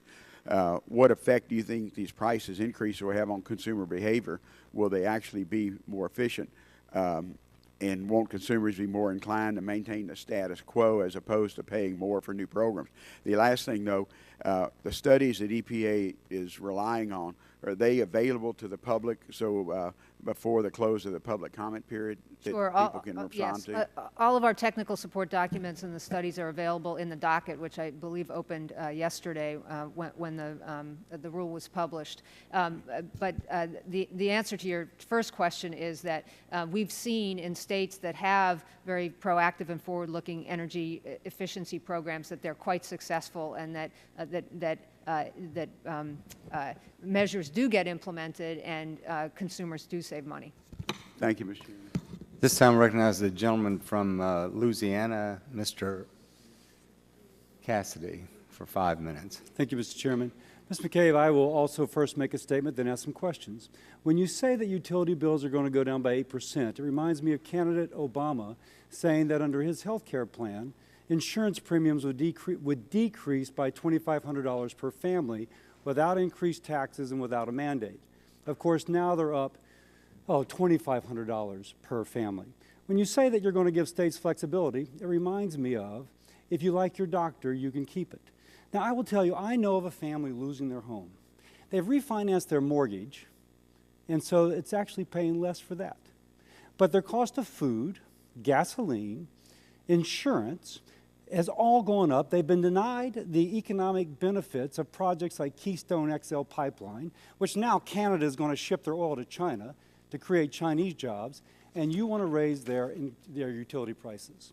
Now, you may say that conservation will on net decrease, but let's be clear, let's not mislead. The reality is poor people, those who are lower income, are less able to invest in those conservation measures. This is just going to be a bullseye on other families' ability to do things such as keep their homes. Now, there's been a lot of, this administration is raised to an art level, misleading the American people by doing certain things, manipulating statistics. But let's at least be honest about it. Now, I'll go to Mr. Yarna's question earlier. If Ford has a decision to invest in Kentucky or to invest in Mexico, and we're raising their input cost of energy, we're going to tilt them towards investing elsewhere. Is that a fair statement? There are many things that go into people's No, just decisions. a fair statement. If one of your key inputs is energy cost, and you're raising that cost, we can't compete on labor. So our energy costs have been lower, so people have been reshoring jobs. Reality is now you wish to increase those energy costs. Now, that said, doesn't it just make sense? We will tilt them towards doing further economic development elsewhere. I don't think I can agree with that statement. I got to tell you, somehow at some point we have to be honest with each other. Now, on the other hand, if you say this is not an energy plan, but the only way, and you're not saying any state has to cut down their coal usage or decrease or eliminate coal usage, but the only way to achieve this goal, which if they do not, you will come in with your own plan, is to eliminate coal-fired plants. You may say you don't demand something, but the inherent nature of the rule, the only way it can be reached without the federal government squeezing the state, will be to shut down coal. Do you deny that? I do, actually, Congressman. The plan predicts that in 2030, coal will provide 30% of the energy. So we have something here which is based upon an analysis of Washington State, which has to have a 90% decrease in their use of carbon, and the only way they get it is to completely shut down coal. Now, you may say Washington State does not have this mandate to shut down the coal, but the only way they get there is to shut down the coal. So again, I just feel like there is a lack of openness. Let me ask you something else. Has the EPA examined the ripple effects of this throughout the economy? The EPA has focused on the impacts in the power sector. No, but throughout the economy, the users of that power, the Ford Motor Plant, or Louisiana has $90 billion in announced construction projects involving polymers, petrochemical, gas to liquids, jobs that will create, industry that will create great paying jobs for working Americans. Have you analyzed the impact of this regulation upon that $90 billion of announced expansion in the manufacturing base? No, we Yeah, haven't. yeah. So these jobs are on the bubble. There are more families that will lose their homes, and you've not done the analysis. Now, if you call me skeptical, I will join Mr. Barton in being incredibly skeptical. What else do I have here? I'm sorry if I seem so aggravated. I keep on thinking of that family losing their home. Their food's going up, their gasoline's going up, their insurance is going up after they were told it would decrease, and now we're told that their electricity bill will go down 8%. By the way, a coal-fired plant supplies their electricity. This administration is so busy saving the earth, they're willing to sacrifice the American family. Now, I'm sorry to be so aggravated, but I keep on thinking of them, and I can't imagine the insensitivity of this president and this administration to their plight, but it is evident to see. I yield back. Gentleman yields back. This time recognize the gentlelady from California, Ms. Capps, for 5 minutes. Thank you, Mr. Chairman, and may I ask permission to include in the record a letter from several public health organizations in favor of this ruling by the... Without objection. Thank you, Mr. Chairman, for holding this hearing. And I thank you, Ms. McCabe, for being here today and for your hard work on these clean power rules. You know, climate change is a critical issue, and it demands action. And EPA's clean power rules, I believe, are a major step forward. Climate change, as we know, is already having such a wide range of impacts on weather, on food and water supplies, ocean health, air quality, and so much more. My background as a public health nurse, I'm particularly concerned about climate change's impacts on public health. EPA's analysis show that there will be significant health benefits from implementing these clean power rules. And as I understand it, these health benefits come on two levels. This is what I'd like to ask your confirmation on. One, the primary benefit of reducing the greenhouse gas emissions that are driving climate change. And two, the co-benefits of reducing emissions of other harmful air pollutants like sulfur dioxide, nitrogen oxides, and particulate matter. Do you affirm that this is accurate? That's correct. And some have criticized the methodology used to evaluate these co-benefits, and they accuse the EPA of double counting. Can you respond at this point? How did EPA calculate the health benefits of this rule? Yeah, when we look at the health benefits of any given proposal, we build those on top of the health benefits that have already accrued from rules that are already on the books. Right. So we don't include those benefits. These are all additive on top of that, incremental. Okay. Now, opponents of these rules frequently cite the cost of compliance as a reason not to pursue them. And of course, we have to acknowledge there will be compliance costs. There will also, though, however, be significant benefits. And I would like to argue that the benefits are particularly there for children and for families. Yes. Can you add to our discussion here about how the health benefits of these rules compare to the estimated compliance costs? In other words, what's that cost-benefit ratio? Mm-hmm.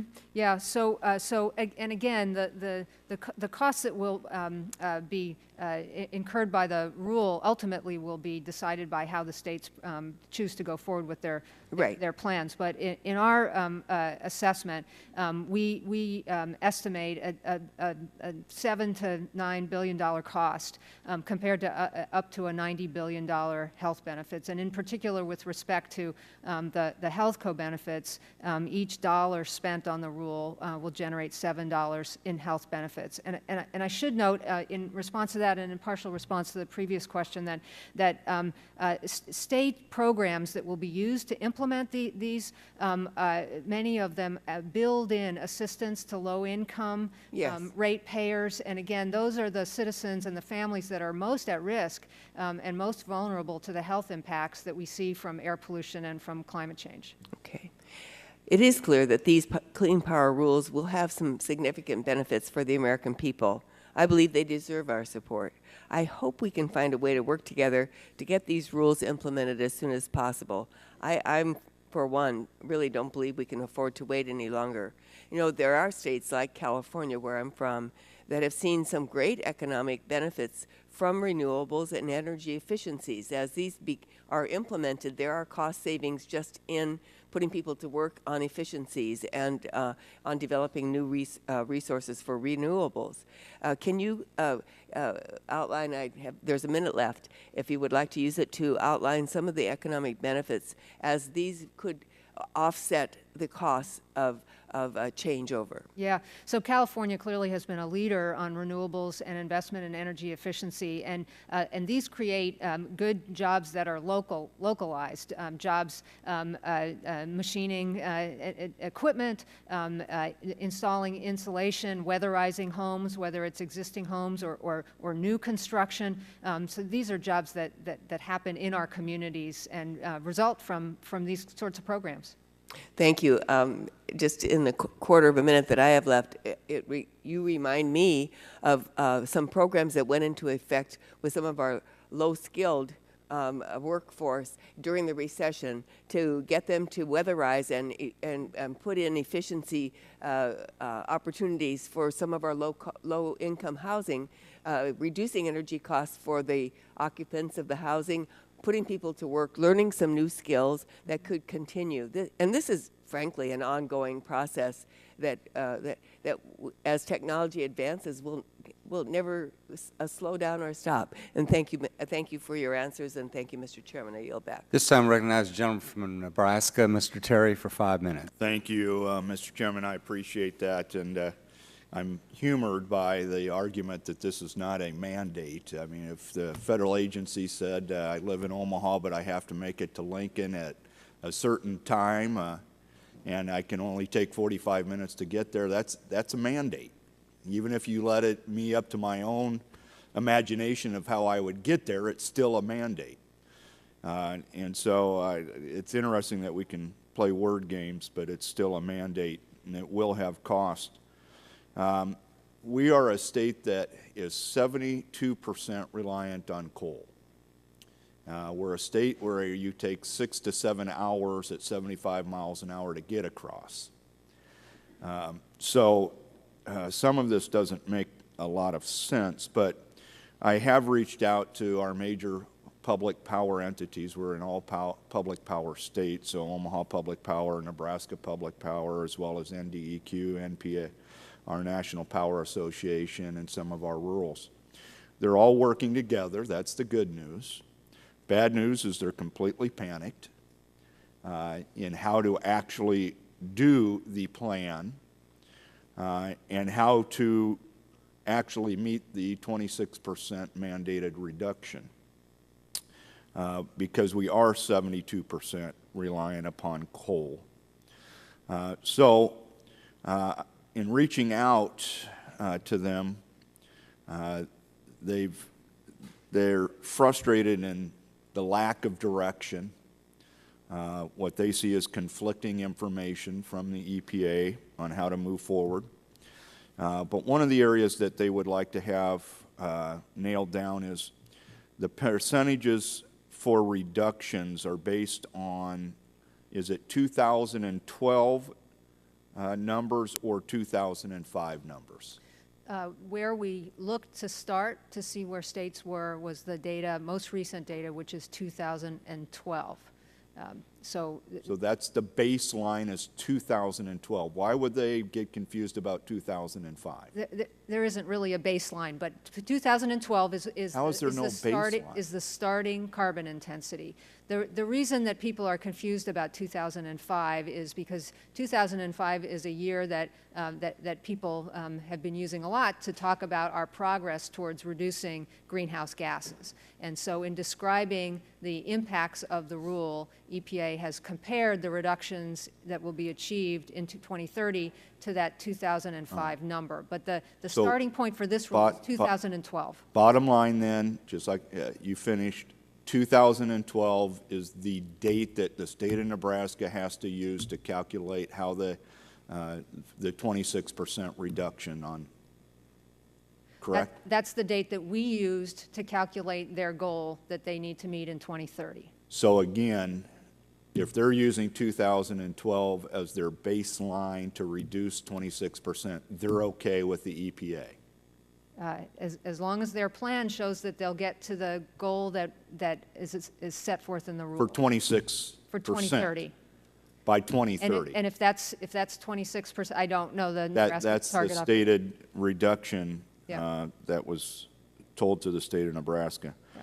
So now, is there any flexibility in the states of using a different year as the baseline? Well, no. Okay. We need to start the states at a Okay. where they are. No is a solid answer. Yeah. That's clear. Clear is sometimes good, even if you disagree with it.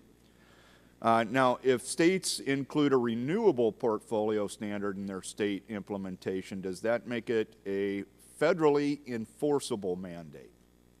De jure or de facto? Right. The plans will be federally approved. We actually lay out an extensive discussion on this issue in the preamble that we are very interested in getting people's feedback on, because we heard this question a lot, and, Okay. and we're looking for feedback on how to design that. But the plan itself would be enforceable, so that to make sure that the reductions would get done. All right. I've got 4 pages of question from our NDEQ and power districts, but we'll submit those in writing to you. Please do, and we've had a number of conversations with officials from your state, and certainly would be happy to set up other opportunities. Well, I will state from my last few seconds that I've talked to some of the board directors of OPPD and NPPD, and they said the only conclusion they've come to so far is it's going to cost them, quote, a hell of a lot of money, end quote. And we're going to have more hearings, so you'll have the opportunity to ask more questions as well. This time, I recognize the gentleman from Pennsylvania, the manager of the Democratic baseball team, Mr. Doyle, for 5 minutes. Thank you, Mr. Chairman. Welcome, Ms. McCabe. As you know, Pennsylvania generates a significant amount of our electricity from coal, and over the last few years, we've seen several coal plants retired in Pennsylvania to be in compliance with the MATS standard. I've heard this type of early action will be acknowledged, and EPA officials said on a recent conference call that it's their intent to credit plant retirements forced by the MATS rule. So I'm curious, how will states and generators get credit for plants they retire or will retire between 2012 and the final rule? So anything that a state does that reduces the amount of the carbon intensity of the generation in the state will be eligible to be part of their plan. So if a state is closing a coal plant for whatever reason, and there are many reasons why coal plants are being closed around the country, if that power is replaced with either lower carbon, natural gas, or zero carbon renewables, or not as much generation is needed because of energy efficiency, that will all work to the state's advantage in building their glide path towards the goal that's required. But they'll get credit for, I mean, basically, we want to make sure that we're getting credit for doing the right thing in advance of the final ruling, whenever that final ruling comes out. And you're saying that will be the case? Yes. Okay.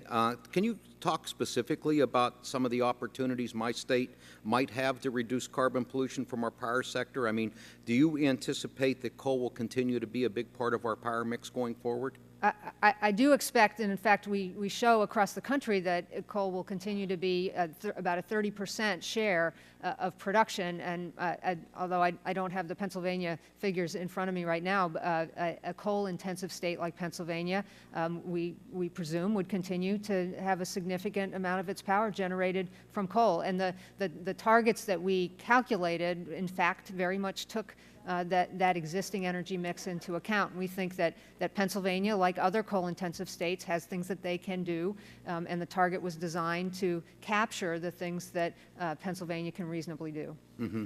I want to talk to you a little bit about the flexibility options in this in terms of the potential for increased flexibility. So my understanding is that state-specific emission goals were derived from one calendar year of actual operations, 2012, That's right. which people are calling the baseline year.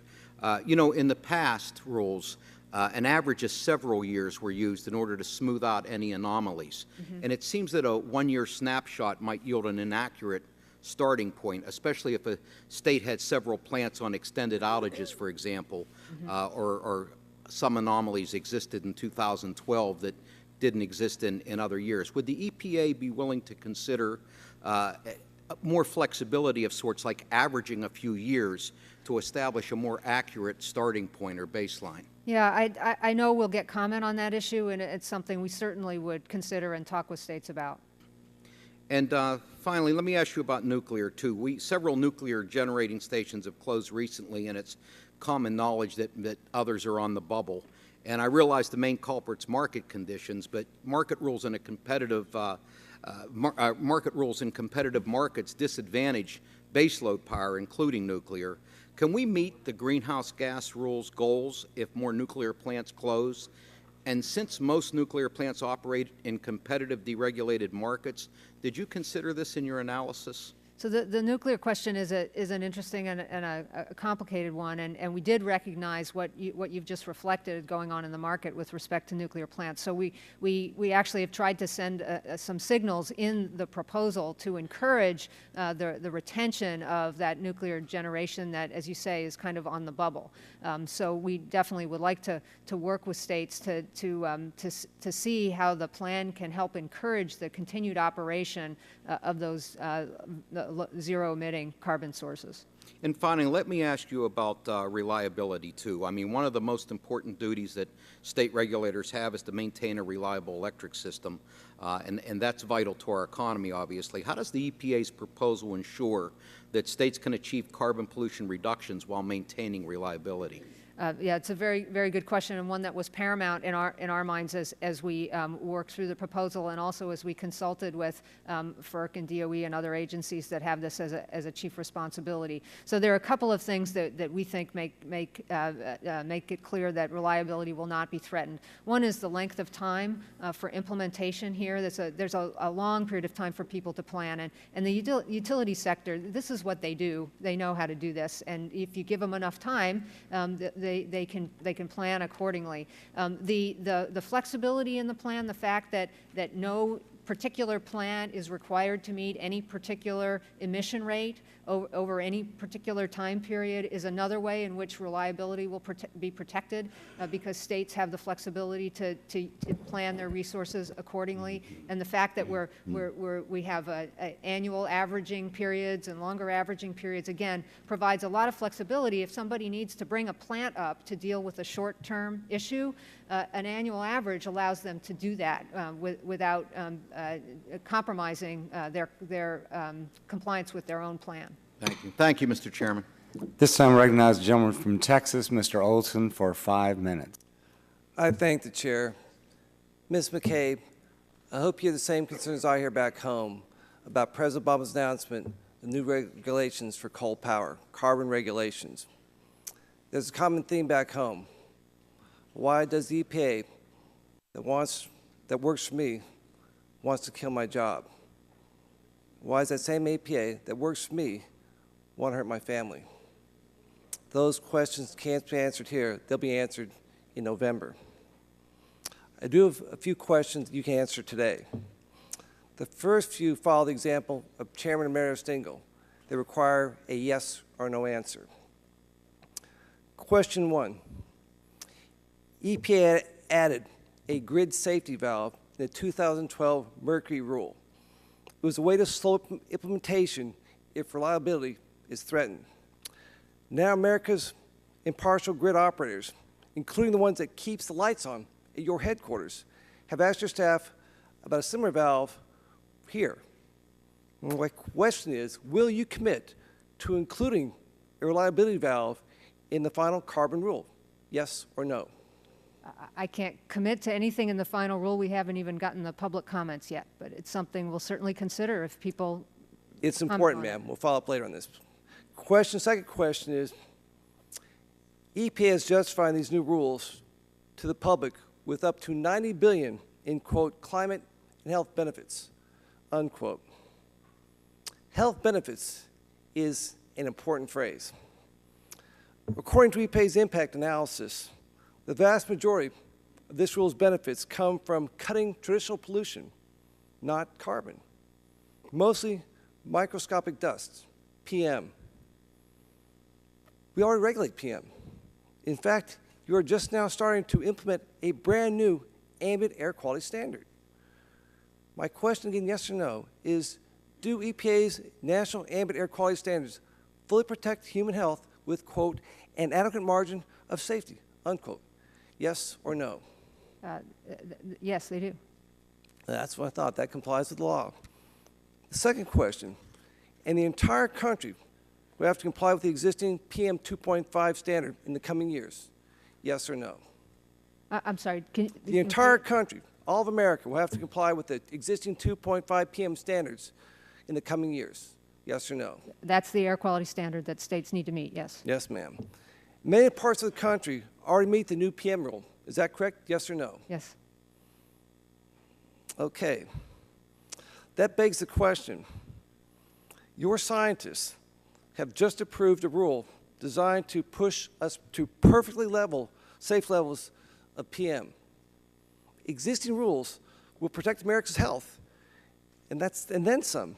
And yet, this new rule says that there will be billions in new PM protection benefits for EPA to trumpet to the public. And that begs the question, is EPA giving this carbon rule credit for what other rules are already doing? Are you double counting? Well, there are two answers to that, Congressman. One is that the PM rule that was just finalized is the standard. It is not the path to get there.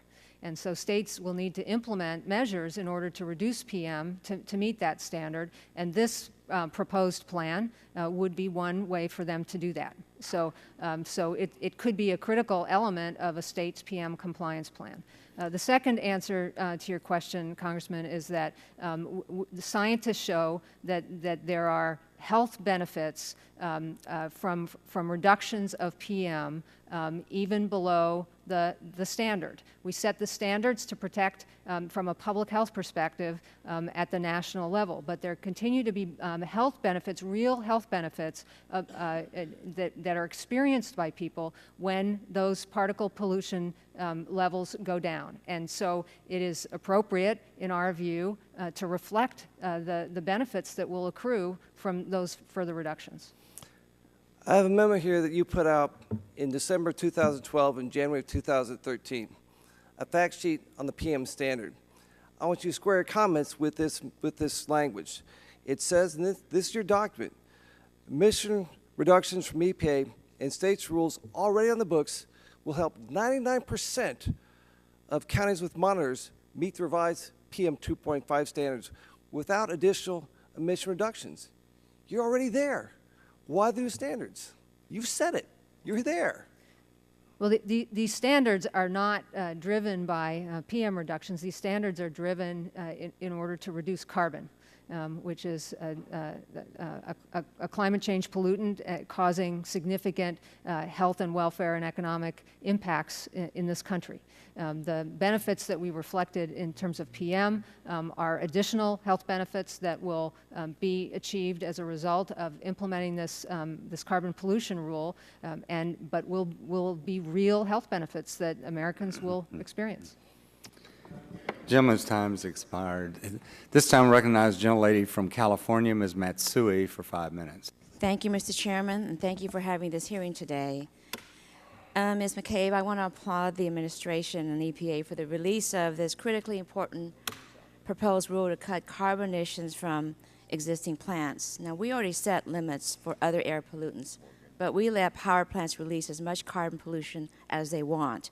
Yet the effects of climate change are already being felt across the nation. Droughts are becoming more severe, which is putting an incredible strain on water supply in California, and specifically my district in Sacramento, where we have experienced a historic drought.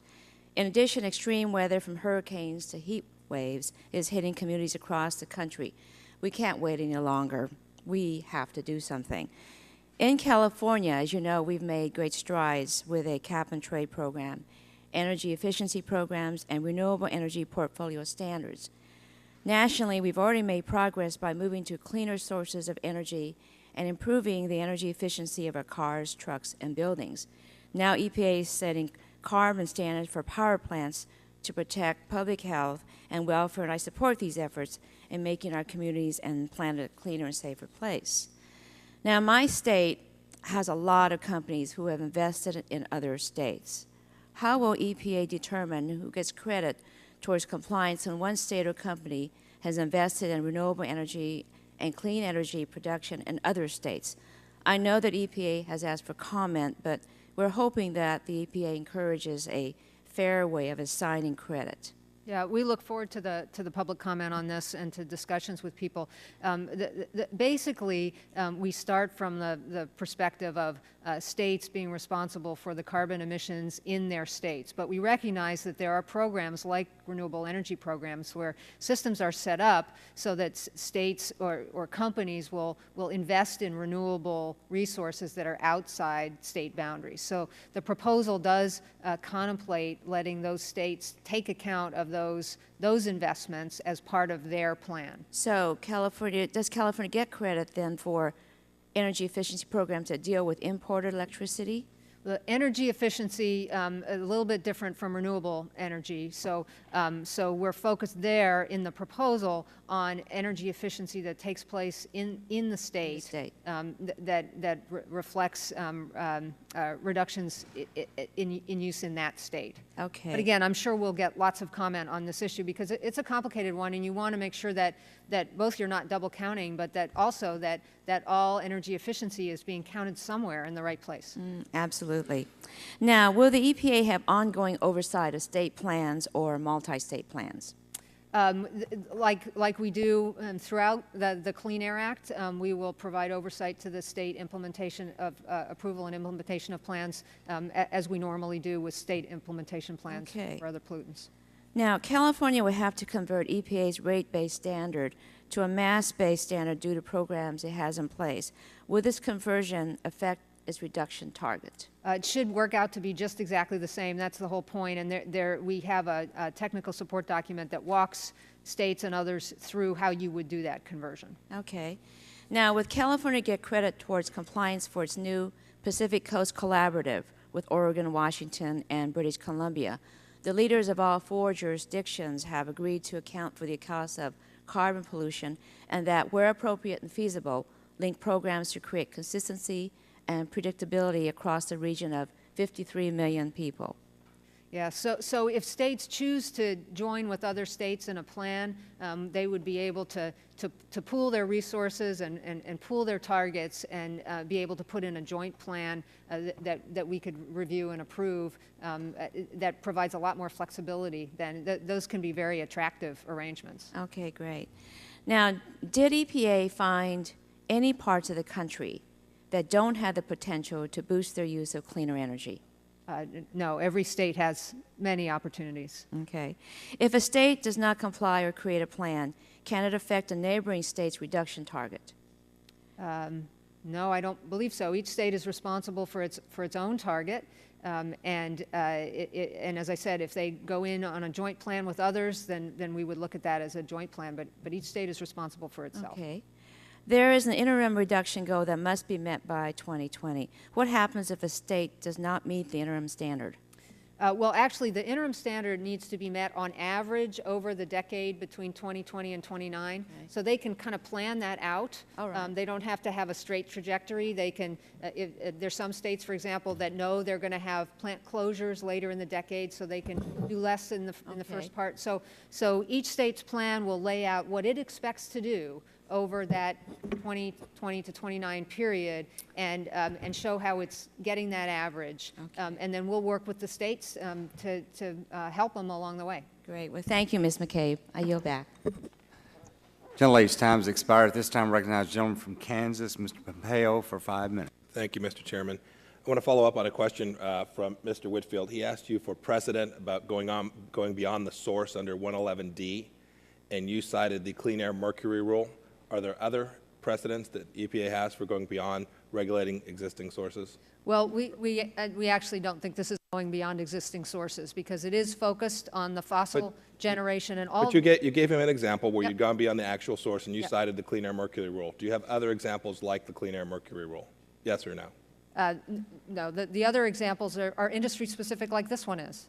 Right, and under the Clean Air Mercury Rule, there was nothing outside of regulated sources that you attempted to regulate. You could trade amongst the regulated Good. sources, but you couldn't go beyond that to appliances as you are proposing here. Is that correct? It's a yes or no question. That's right. And my recollection is that the Clean Air Mercury Rule was overturned. But not on that basis. So it's no longer in effect. It is no longer. Right, so it's gone. It was unlawful. It was lawless, much like what you're proposing here. Yeah. Let me talk about, have you met with John Podesta in the course of developing these regulations? I have. How many times? I don't recall. One time, 3 times, 5 times? You have an estimate? Not Does he have a parking spot outside your building? Not that I mean, many. is it infrequent? It is infrequent. Okay. Infrequent. How many times has your staff met with he or someone else at the White House on this set of regulations?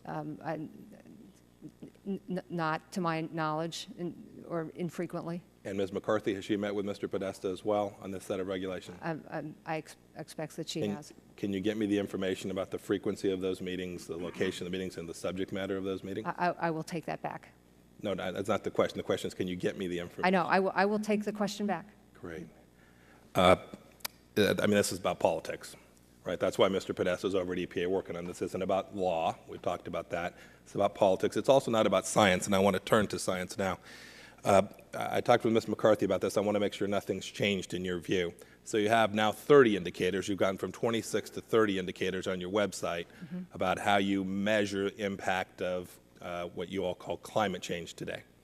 So I want to ask you a series of yes or no questions about this set of regulations, these carbon regulations, and what you think they will do to the indicators that EPA uses. So, yes or no, will this set of rules, when fully implemented, reduce sea surface temperatures? I can't answer that. I don't know. Will this reduce ocean acidity? It will contribute to reducing ocean acidity. Do you have the data to support that? And can you tell me how much and when we'll see reduced ocean acidity as a result of these regulations? You can't predict the So you impact have on climate this way. I'll take that as you have no idea. Is that a fair statement? You don't know. No, You have no data. Do you have any science to support the reduction in ocean acidity connected to these rules? We have science to show that increased carbon in the atmosphere leads to things like ocean acidity, Right. and if you have less carbon in the atmosphere, you will Decreases in lake ice. How much less lake ice will there be as a result of this set of rules? The same answer I gave you before. Right. You don't know. The answer is you can't show me how much less lake ice.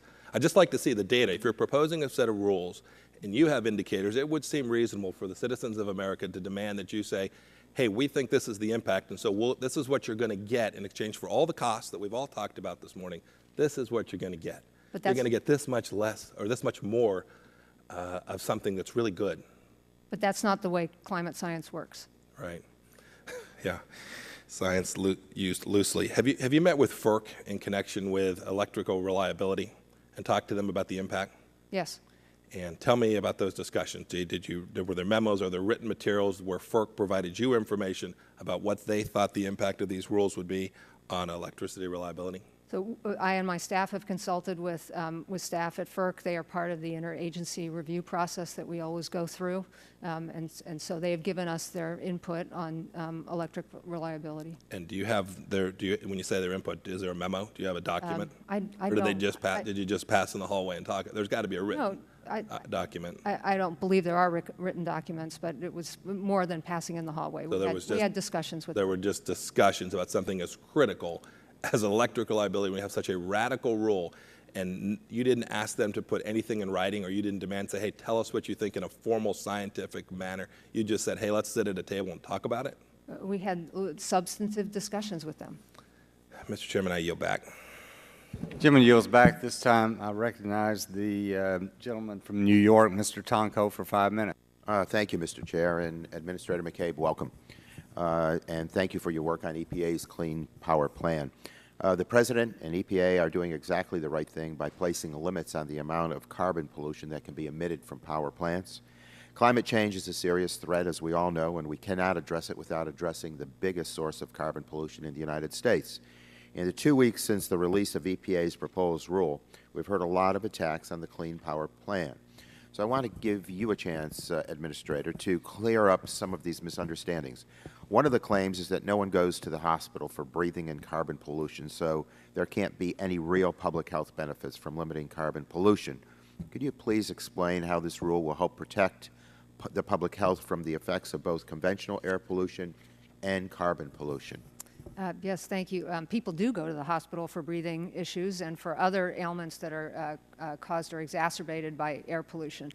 So this rule will, by reducing both carbon but also other ancillary pollutants that are emitted by coal-fired and other fossil fuel power plants, will reduce the amount of air pollution in the air. That means fewer asthma attacks, fewer visits to the emergency room, fewer premature deaths, and fewer heart attacks resulting from exposure to those pollutants. Right. There's also talk about the impact on modest income households. I can tell you're representing households that saw their life savings washed away when their homes were totally destroyed. Is an effect that is never totally recovered. And so the inaction here can be very expensive. We've also heard repeatedly that the Clean Power Plan is a heavy-handed attempt by EPA to regulate the power system and to tell states exactly how much efficiency and renewable energy they must achieve. This charge must be particularly frustrating for you. As I understand it, the proposal is designed to offer flexibility, as you've mentioned here today. The proposal sets a target, but it is left, is it not, to individual states to choose how to achieve it. Can you respond to this misrepresentation of the proposal? Yes, it's absolutely left to states, and we know that states will pick and choose the things that make the most sense for them, and if energy efficiency is where they want to put their investment, then they have the ability to do that. If investing in their existing coal-fired generation to make it just as efficient as possible is where they want to put their investment, then the plan allows them to do that. Right. Thank you. And then, Administrator McCabe, I'm sure that you are aware that New York is a member of the 9-state compact of Regional Greenhouse Gas Initiative, or RGGI, in the Northeast. Our 9-state coalition has agreed to a cap on carbon pollution, and we have a regional trading market for carbon pollution credits. The revenue from the sale of those credits has allowed us to fund a wide variety of initiatives, including efficiency and renewable energy, investment in education and training for jobs, new jobs in clean energy, transitioning of jobs, and support businesses and initiate plans for climate adaptation. In short, the RGGI states have accomplished much already. In fact, since 2009, the 9-member state compact has had an emission reduction by 18%, while our economies grew by 9.2%. By comparison, the emission in the remaining 41 states of our nation saw that emission reduced by 4%, while their economies grew by 8.8%. So the track record is not intimidating, it's actually quite rewarding. It appears to me that what states are doing under RGGI is consistent with EPA's proposal. So the states in our coalition are already on their way to meeting your proposed target. Is that the case, or are we going to have to rework our initiatives? No, that is the case, and the approach that these states have taken is certainly one approach that states can choose to take, and as you say, has been very beneficial to those states and very workable. Okay. Well, I appreciate that, because I was involved in the early discussions about the formation and implementation of RGGI from my seat at NYSERDA. I heard many of the states claim the same claims about threats to reliability and affordability of electricity, job losses, and predictions of everything short of returning to the days of reading by candlelight. It didn't happen. I won't say these aren't challenges. There are challenges, but they are manageable, and the effort is yielding significant benefits for public health and the economy.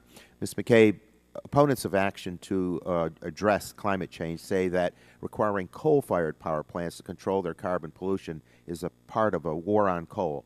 Is the Clean Power Plan going to eliminate the use of coal? Absolutely not. In fact, coal will remain roughly a third of our power supply in this country in 2030 under this proposed plan. Okay, well, my time has been exhausted, so I will yield back, and I thank you for, again, appearing before us today and offering clarification. This time I recognize the gentleman from Virginia, Mr. Griffith, for 5 minutes. I have to just say, representing a coal district where lots of jobs have been lost and more expected to be lost because of these rules, we certainly feel like we're under attack from Washington, D.C., and if it's not a war, it sure is something that's pretty close to hell. Thank you. That being said, it's my understanding, and if I could get yes or no answers, I'd appreciate it. It's my understanding that you're a lawyer by training. Is that correct? I am. And it's also my understanding that the Attorney General of West Virginia, Patrick Morrissey, wrote a letter to Gina McCarthy on June 6, 2014 regarding these new rules.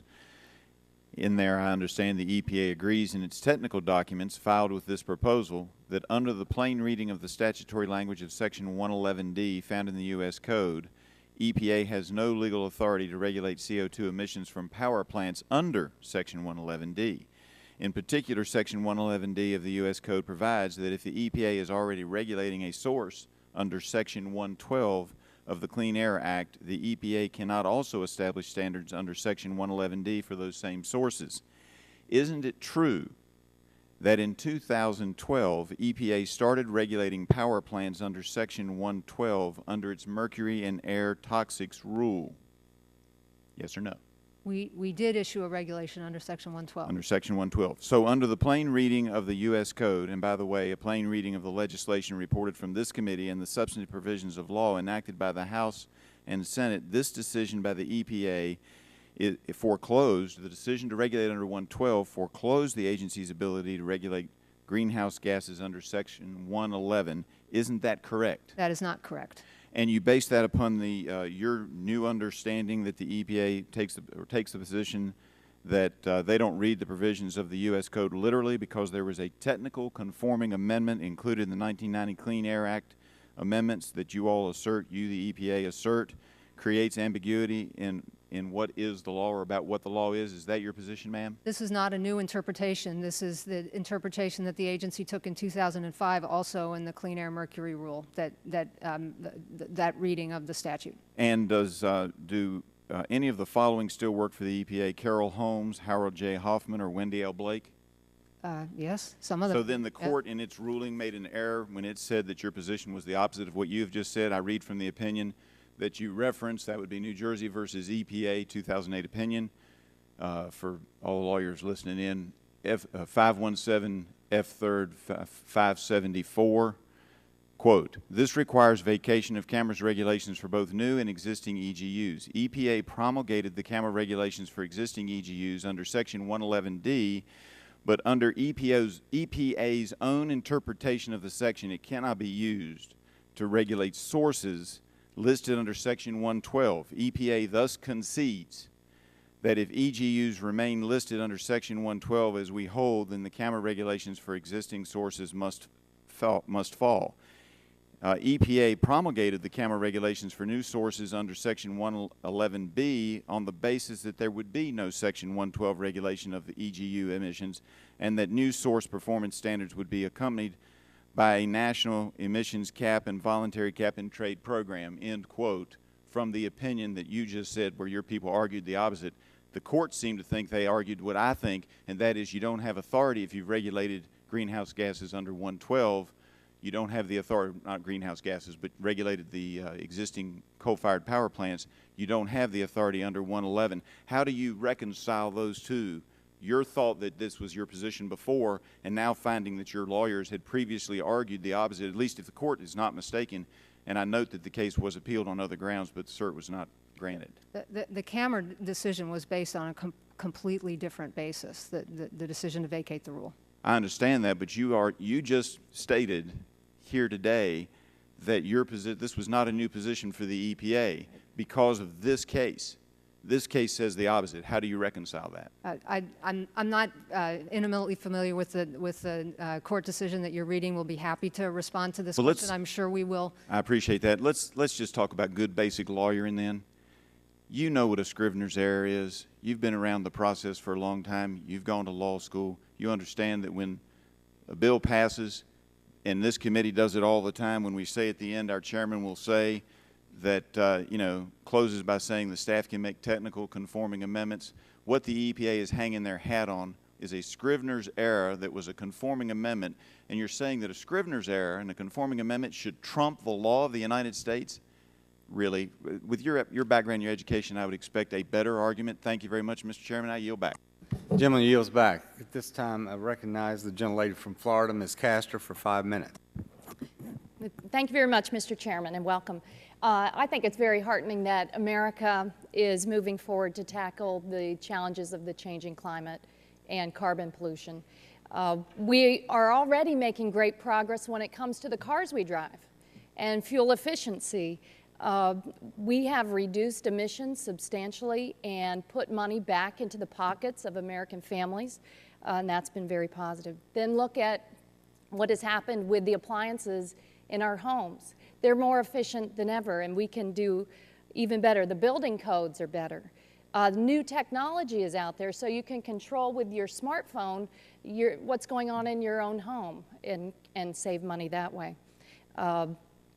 Again, the new technology is improved by leaps and bounds, and this is part of American ingenuity, and we're going to bring that same ingenuity to tackling carbon pollution from the largest emitters. Back home, all I have to do is look around the Tampa Bay area. On top of the huge IKEA store, we've got large solar arrays. They're saving on their electric bills. The largest beer distributor in the area has a major warehouse. They said this makes sense for us now to put solar panels on the roof. Our local governments have done it at courthouses, and there's a corresponding benefit that we have created jobs in clean energy, and we have created new businesses, and we are boosting small businesses all across my community and all across America. So now comes this another important piece in the Climate Action Plan, focused on the largest sources of carbon pollution. And when you review the proposed rule by EPA, I think the hallmark of it is the flexibility granted to the states. It says by the year 2030, it's almost hard to imagine where we'll be at 2030, but by 2030, states will have to meet these overall pollution reduction goals. Now, some people have expressed to me, Madam Administrator, that the rule grants too much flexibility. A state like mine in the state of Florida, at the state level, we don't have much state leadership right now, surprisingly. The state, I would argue, that could be the most impacted by the changing climate. The leaders at the state level have receded from energy efficiency standards. We don't have any renewable goals at all. So some folks say, gosh, couldn't the EPA done a little bit better by setting some targets on energy efficiency and renewables? But, I mean, Mr. Barrow, Georgia is producing more solar power than the Sunshine State. That's pretty ridiculous. So, point of pride for you in the Peach State, but not so much from the Sunshine State. But there is progress at the local level. Like in my home county, in Hillsborough County, they have a waste-to-energy plant that's been expanded. They're getting greenhouse gas credits. The city of St. Petersburg is a leader nationally in what they're doing in lighting and solar power and eliminating methane and waste energy. So here's a question. What will states be able to do to harness the improvements at the local level? And it's not just local governments, it's nonprofits and it's businesses. How will that count towards our goal, our state goal of reducing overall carbon pollution?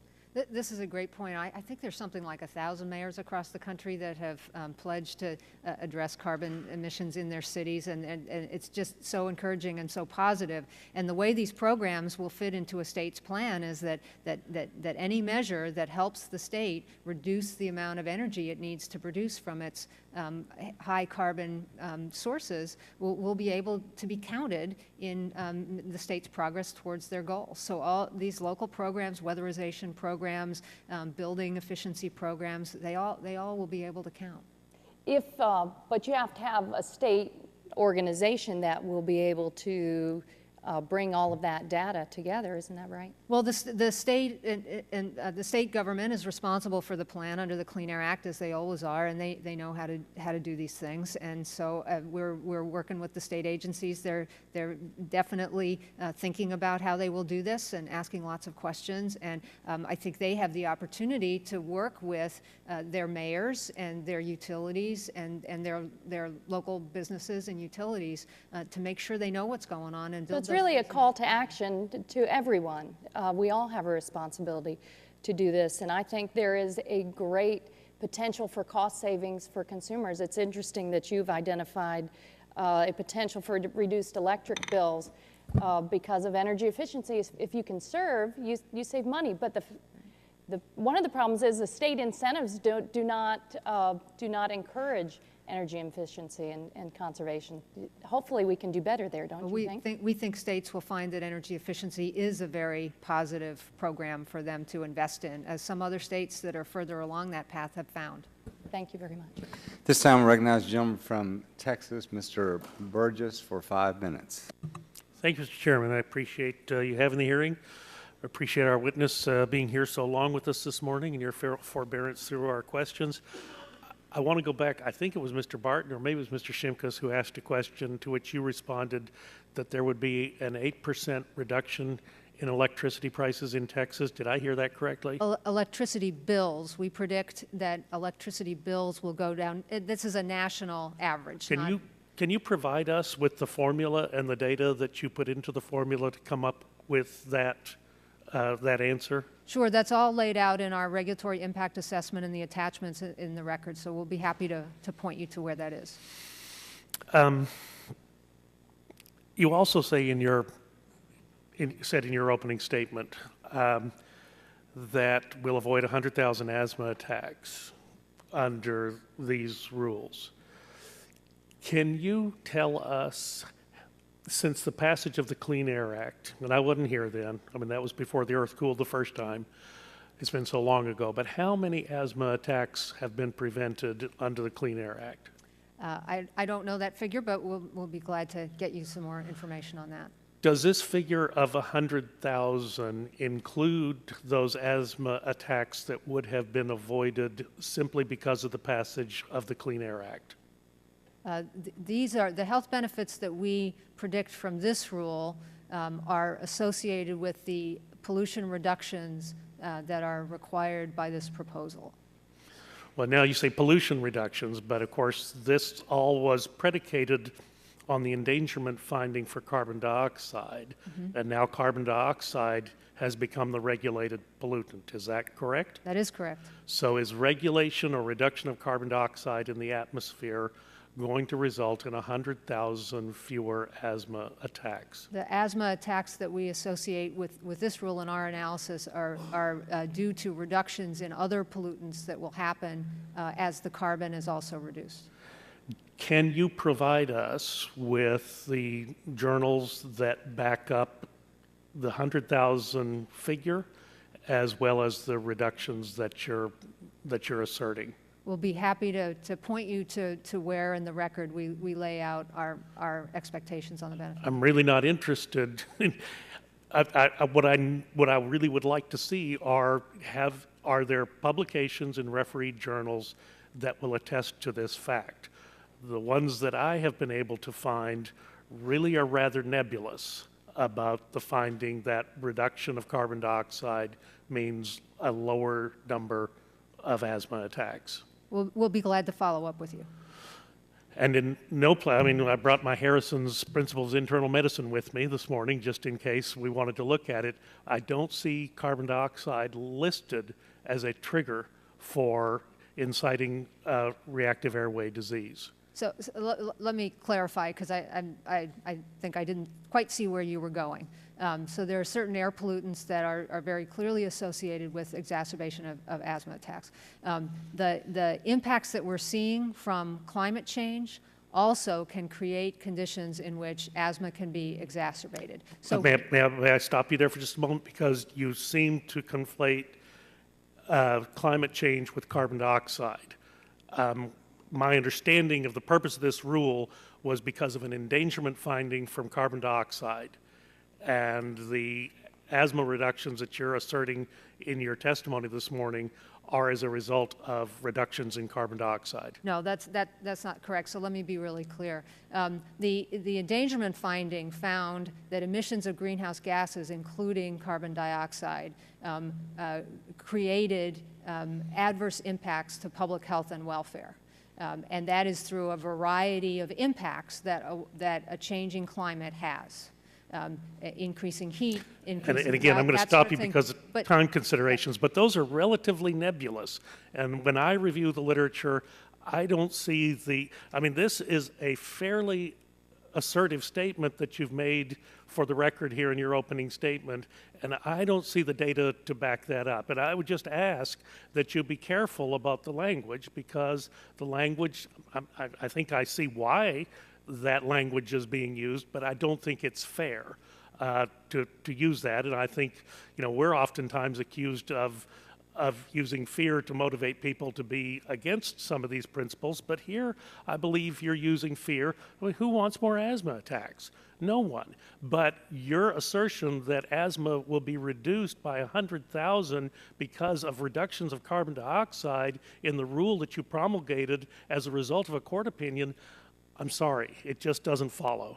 If I could be really clear then, the health benefits that we describe as a result of this rule, the asthma attacks in particular, are the result of the reductions in other pollutants that will happen in accompanying the reductions in carbon. So I would just simply ask, what have you been doing? Why haven't you reduced those other pollutants? Why did it take this activity to motivate the EPA to reduce those other pollutants if it was within their power to do so all along under the Clean Air Act? EPA and the states have been working for many years to reduce air pollution that results in asthma attacks and other health effects, and has made a lot of success along the way. This is an additional program that will result in additional pollution reductions, and there are real health benefits associated with those.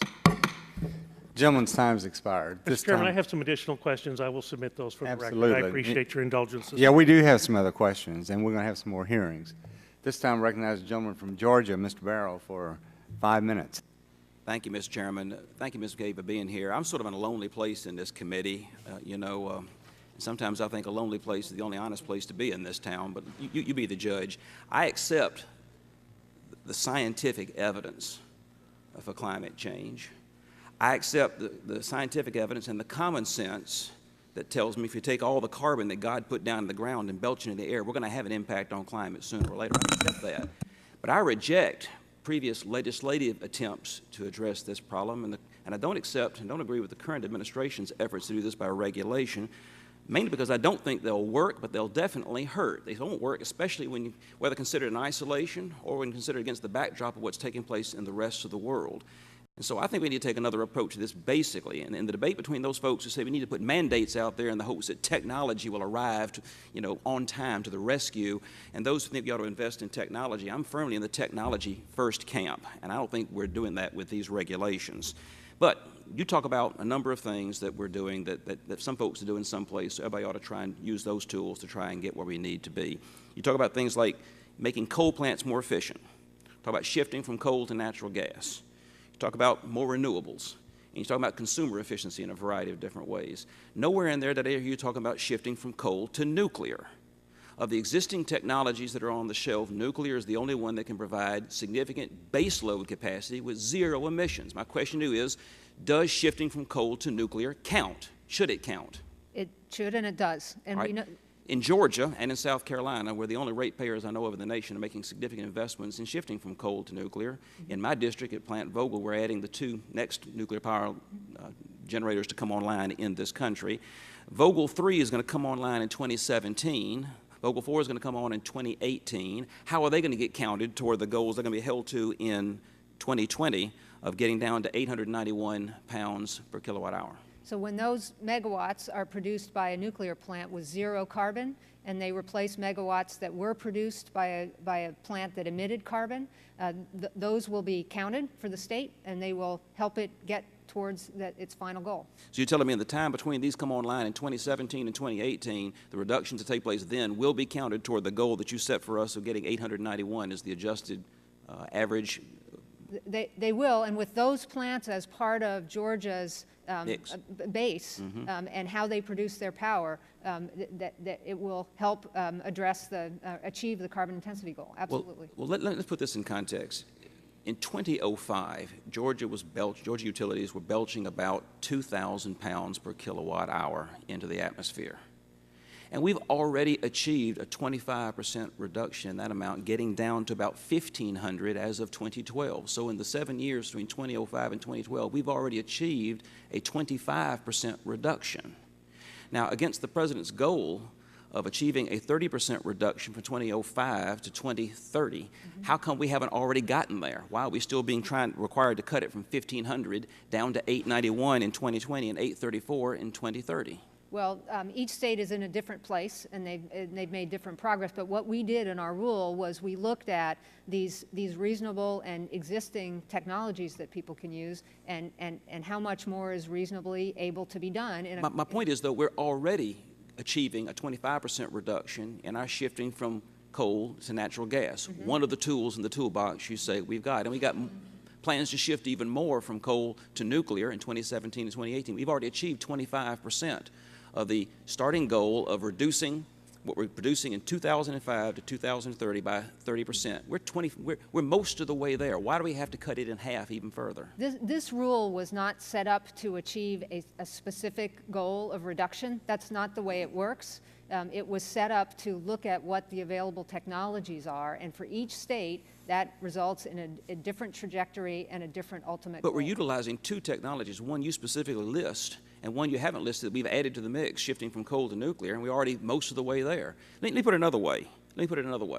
It makes no sense to me that a little itty-bitty state like Wyoming is going to be held to belching 1,700 pounds per kilowatt hour into the atmosphere, while a big old state like Georgia is going to be required to belch out no more than 834 pounds of CO2 per kilowatt hour.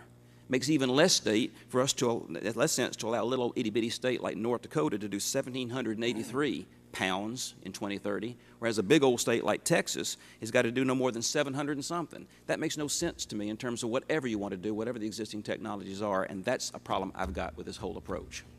We'd be glad to spend more time with you, Congressman, and explain how those targets got. It's going to take a lot of explaining. Thank you, ma'am. Gentleman's time has expired. At this time, I recognize the gentleman from West Virginia, Mr. McKinley, for 5 minutes. Thank you, Mr. Chairman.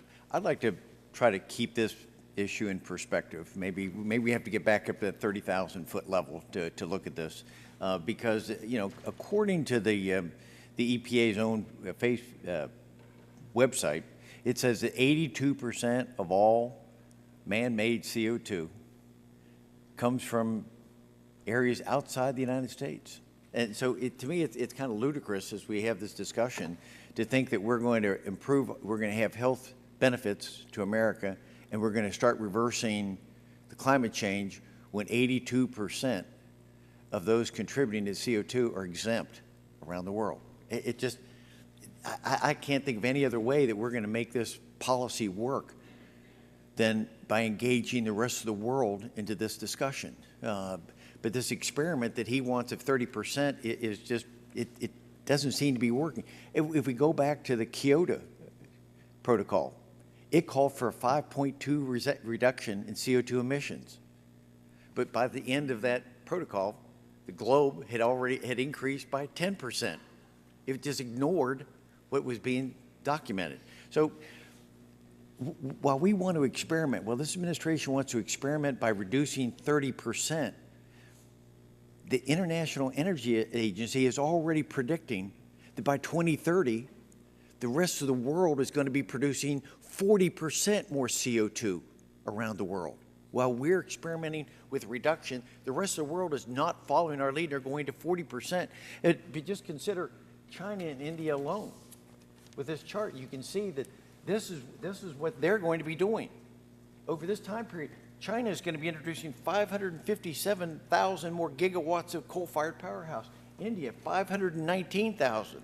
In that time period, by 2030, China is going to increase their CO2 output by 60%, while we're decreasing 30%.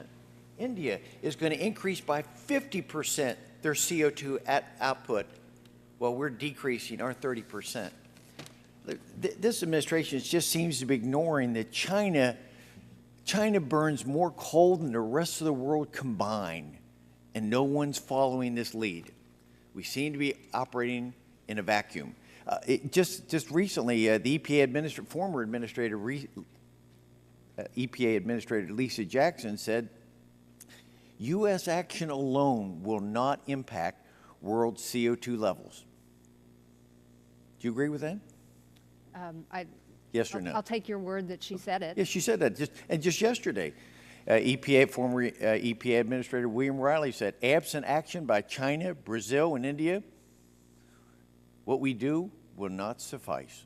I don't think anybody disagrees that action is so required by many countries to address So what we're climate doing, so with these regulations, we're ignoring the global reality that the rest of the world is not following us. We're going to affect our American economy. We're going to put it at risk. With already the numbers are predicted anywhere from $9 to $40 billion annually we're going to pay for this experiment. We're going to be increasing our utility bills. We're going to be putting Americans out of work. We're going to disrupt our manufacturing base. We're ignoring the advice of the predecessors with EPA over this thing. So I'm going to ask you quickly, a year from now, if China and India and Japan have not reduced their CO2 emissions, will you withdraw this regulation? We're not. Yes or no? No. Okay. How about 2 years from now, if no one's following, will you withdraw it? Congressman, this rule. Is that a no? I can't speak to what. So I'm saying in the final rule then, since you mentioned it earlier, in the final rule you said that it's not final. The final language has to be worked out. So will you agree to insert metrics into this? Engineers, we deal with metrics. We want to see how you measure success. So will you put into the final bill a metric that says that if America's economy is tanking because of this, or the world isn't following and they're continuing to increase their CO2 emissions, that this will void this rule? Just a yes or no. I don't believe that would be an appropriate thing to do under a Clean Air Act rule, Congressman. Okay, so again, trying to paint the final picture here as we go with this. This experiment in working separate from the rest of the nations, kind of, and you yourself have mentioned efficiency. As an engineer, I agree with you about efficiency. But when I think of it, comes to mind is someone insulating their home and then opening all the windows. What have we accomplished with this? We're not working in concert with the rest of the world. They're not following us. So for us to expect to have health benefits from something while 82% of the rest of the world are exempt from this is ludicrous. My time's expired. I'm sorry. I hope that we can have more of a dialogue and follow back up. Happy to. We're absolutely not ignoring other countries, and we have many activities focused on. You and I both know they're not joining us. Thank you, Mr. Chairman. I want to welcome and thank Administrator McCabe for joining us here and for your testimony. I want to give you a chance to perhaps answer some of the questions that Mr. McKinley asked, because there are a couple of arguments that we hear over and over again. from those who oppose U.S. action on climate change. First, they say this is a global problem, so why should the U.S. act first? And secondly, they say even if America acts, it's not going to solve the problem anyway, because other countries are going to ignore it, so why bother? As far as I'm concerned, there's no question that climate change is a global problem, and it demands a global solution. And that doesn't mean that we wait for other countries to act first. So, to the contrary, I would say that progress on big global problems almost always requires United States leadership, and I don't think anyone would claim that the world will meaningfully slow climate change without U.S. leadership and action. I wanted to give you a chance to answer some of the specifics, because it's hard when you have to answer just yes or no to say what you really feel. So yeah, I appreciate, Congressman, and I agree with the way you've characterized this. There's no question it's a global issue. There's no question that countries beyond the United States are going to have to take action. This has been the case with other environmental problems in the past. I also agree, and the President agrees, that the United States has a responsibility to act here, both because we are a significant contributor. We're the second largest, I believe, contributor, and because we are a world leader. And we work in the international community with other countries, with China, with India, with other countries, and are working with them to get them to look at similar sorts of approaches so that we can together address this global environmental problem. So on the specific issue of climate change, can you tell us why American leadership is particularly critical on this particular issue? Well, it is. The global impacts of climate change affect us here in the United States. They affect our citizens and our families. And so we have a responsibility to do everything that we can to encourage and work with other countries to have them take the kinds of steps that we ourselves are showing we have the leadership to take here at home. Well, and also, as you mentioned, the United States is one of the world's top emitters of carbon pollution. And in order to be a credible negotiator, I think we need to be able to urge and push other countries to do more. We need to take action ourselves, walk the walk, not just, That's absolutely correct. Talk. So how will EPA's actions to cut carbon from power plants in particular strengthen the United States' ability to influence the direction of international negotiations on climate change? It already is having an impact when we meet with other countries in these discussions to see that a major world-leading economy is putting its money where its mouth is, so to speak, and taking affirmative steps to address carbon. So that shows that it can be done. It shows that a country has moved forward in that regard, and that puts pressure on other countries to do similar or explain why they can't.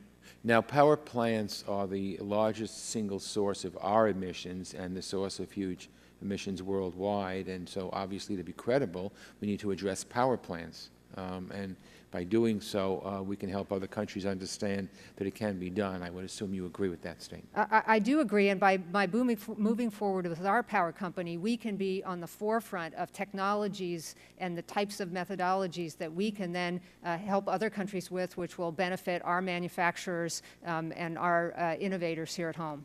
So let me ask you, you've talked about it, but I want to give you again a chance to enhance your statement. When those who oppose action say that this rule won't solve the problem, so why should we bother? Why should we bother? It is an extremely important step to help solve the global problem for the United States to move forward with real meaningful reductions in carbon. So I would just like to say, and I assume you agree, and tell me if you do, no single action to reduce carbon pollution will ever stop climate change, but we'll never address this problem without many individual actions. So these actions do add up to a meaningful difference. That's absolutely correct. Okay, thank you. Thank you, Mr. Chairman. Gentleman yields back. Thank you. And now recognize the gentleman from Pennsylvania, Mr. Pitts, for 5 minutes. Thank you, Mr. Chairman. Madam Administrator, many coal-fired power plants have spent millions of dollars to comply with the EPA's final mercury and air toxics rule, MATS. Despite the retrofits, many of these plants would operate significantly less or potentially retire under EPA's proposed rule, which contemplates greater utilization of natural gas. My question is, how does the proposed rule prevent the problem of stranded assets? In other words, for coal plants that have made millions of dollars of investments to be compliant with METS, but may not be able to meet the requirements of this rule. There are plants in my state that have spent hundreds of millions or even billions of dollars to comply with the mercury and air toxics rule. Do generators and their customers and their investors just have to eat these costs? It's a good question, Congressman, and hopefully I can give you a couple of answers to it. So one way in which we anticipated avoiding this kind of situation is providing a very lengthy trajectory for compliance. So going all the way out into 2030, that gives utilities the time to do two things. One is to plan carefully, so that the plants in which they have made significant investments, they can get all the value out of those investments, and also to plan to make sure that their fleet is being managed over time. The other thing is that the coal-fired fleet in this country is aging, as I'm sure you know. Right now, half of the plants are in their 40s, I think, and 10% or so are 60 years old or older. So there's a transition going on in the industry already, quite apart from MATS and quite apart from this rule.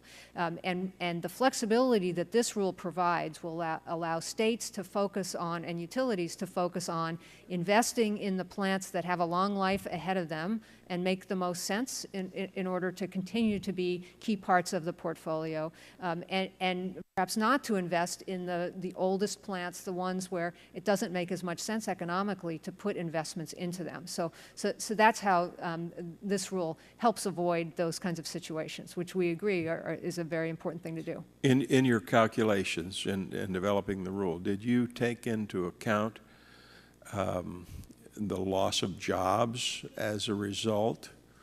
Did you quantify these as to the impact by state? Well, again, as I said before, since the states will ultimately decide exactly what their plans are, all we could do was to do some illustrative examples in our regulatory impact assessment. We did look at the potential job losses and job gains associated with the rule. That's all laid out there. Now, under the proposed rule for existing power plants, EPA is requiring that each state develop a state implementation plan and to submit it to EPA for approval. What if a state chooses not to participate? Would EPA impose a federal implementation plan in that regard? The Clean Air Act does provide that if a state doesn't submit a plan, that EPA would do one. I'll tell you right now that we are not focused on that right now. We're focused on making sure that states understand the opportunities here for them, and we're confident that states will want to be in the lead on this program. Well, we saw that many states didn't want to establish their own programs to implement Obamacare and trying to implement that at the state level. If EPA were to impose a federal implementation plan on a state, what does EPA envision that plans would look like? We really haven't thought that through, and any proposed federal plan we would go through a public process to get people's views on that. Would you take over energy planning for the states and decision-making, like about their electricity mix? Would you take over planning about electric rates for consumers? No, Congressman, our job is to look at the emitting facilities, the coal-fired power plants, and look at ways to reduce the emissions from those power plants, and any proposed plan would be squarely within our authority. All right, combined heat and power facilities are already inherently efficient. Mm-hmm.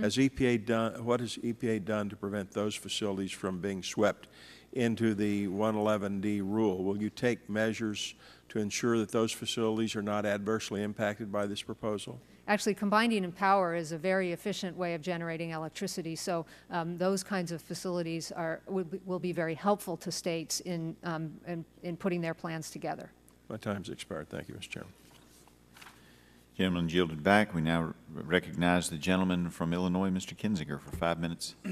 Thank you, Mr. Chairman, and thank you for being here on a long day, and thanks for your service. The EPA has recognized in the past, and I believe they've tried to recognize in this current rule that retaining nuclear power generation is a cost-effective means in reducing carbon.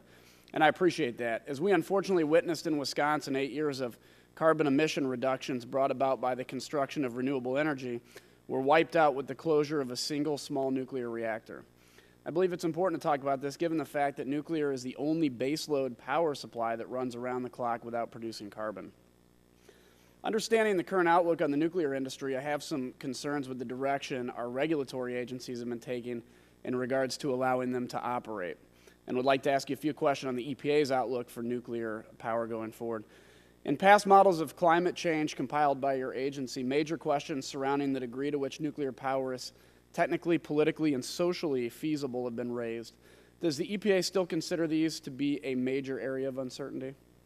I don't know that I can speak to that, Congressman. We do recognize that nuclear power is an important aspect of clean generation, and as I said before, we've tried to signal in the proposal an encouragement towards retaining existing, and we know that new is being planned and built, and that squarely will be advantageous to a plant. But we recognize that there are existing challenges beyond our control for the industry. And I understand that the proposed rule relies on an EIA study that shows 6% of the nuclear fleet being at risk, but they're still expected to continue their operations going forward. In addition to this, economic modeling of climate legislation by EPA, EIA, and others has consistently shown that dramatic growth in nuclear energy is necessary to reduce carbon emissions, and that constrained development of nuclear energy dramatically increases the cost of compliance. What will happen if the EPA's assumption that these plants currently at risk will continue to operate? If that assumption is incorrect, what will happen? Well, it depends on what a state would choose to do to replace the nuclear generation. So we hope and expect that there would be opportunities for states to go with lower or other zero-emitting generation renewables and also rely like a ton of windmills or something, right? There's a lot of wind power being built in the country, significantly a growth area, and energy. It takes a lot of wind, though, to replace a nuclear power plant. It does. Does the EPA have the legal authority to compel those plants to continue their operations? Not that I'm aware of. Do you know, does any agency currently have that authority? I couldn't speak to that, Congressman. Okay, and some recent modeling done by EPA determined that 44 new reactors would be necessary to satisfy performance standards based on the Lieberman-Warner bill from 2008. And another showed that an additional 96 gigawatts of new nuclear power capacity would be needed by 2030 to meet standards set out in another proposed piece of legislation from 2009. Does the EPA believe we can make meaningful reductions in carbon dioxide emissions for baseload power generation while still ensuring reliable and affordable power without substantial growth in nuclear power generation? Well, I do, and I'll note that that our proposal here is not legislation like you've described. It takes a very different approach, which is what is reasonable to expect the existing fossil plant to do and for states to do to reduce the carbon intensity. And it takes every state where it is. So if we see nuclear coming on the ground, we consider it. We're not counting in, we're not assuming other nuclear construction that's not already contemplated. Do you know how many new, under the proposed rule, do you know how many new nuclear reactors would be needed to meet those standards? Well, I think we are aware of maybe 5 that are under construction now, and so we took account of those, and we didn't take account of others that aren't yet built. Okay, and currently there's 8 licenses under review by the NRCC right now. I just want to reiterate that 100% of nuclear power generation is carbon-free, and not only will every plant be necessary to ensure compliance with any future mandates, but many more will need to be brought on to ensure affordable and reliable energy is available throughout the country. And I think that's the key is we want to talk about affordable and reliability. We'll need a lot of nuclear power plants to come online. I thank you for your time and your patience today, and I yield back.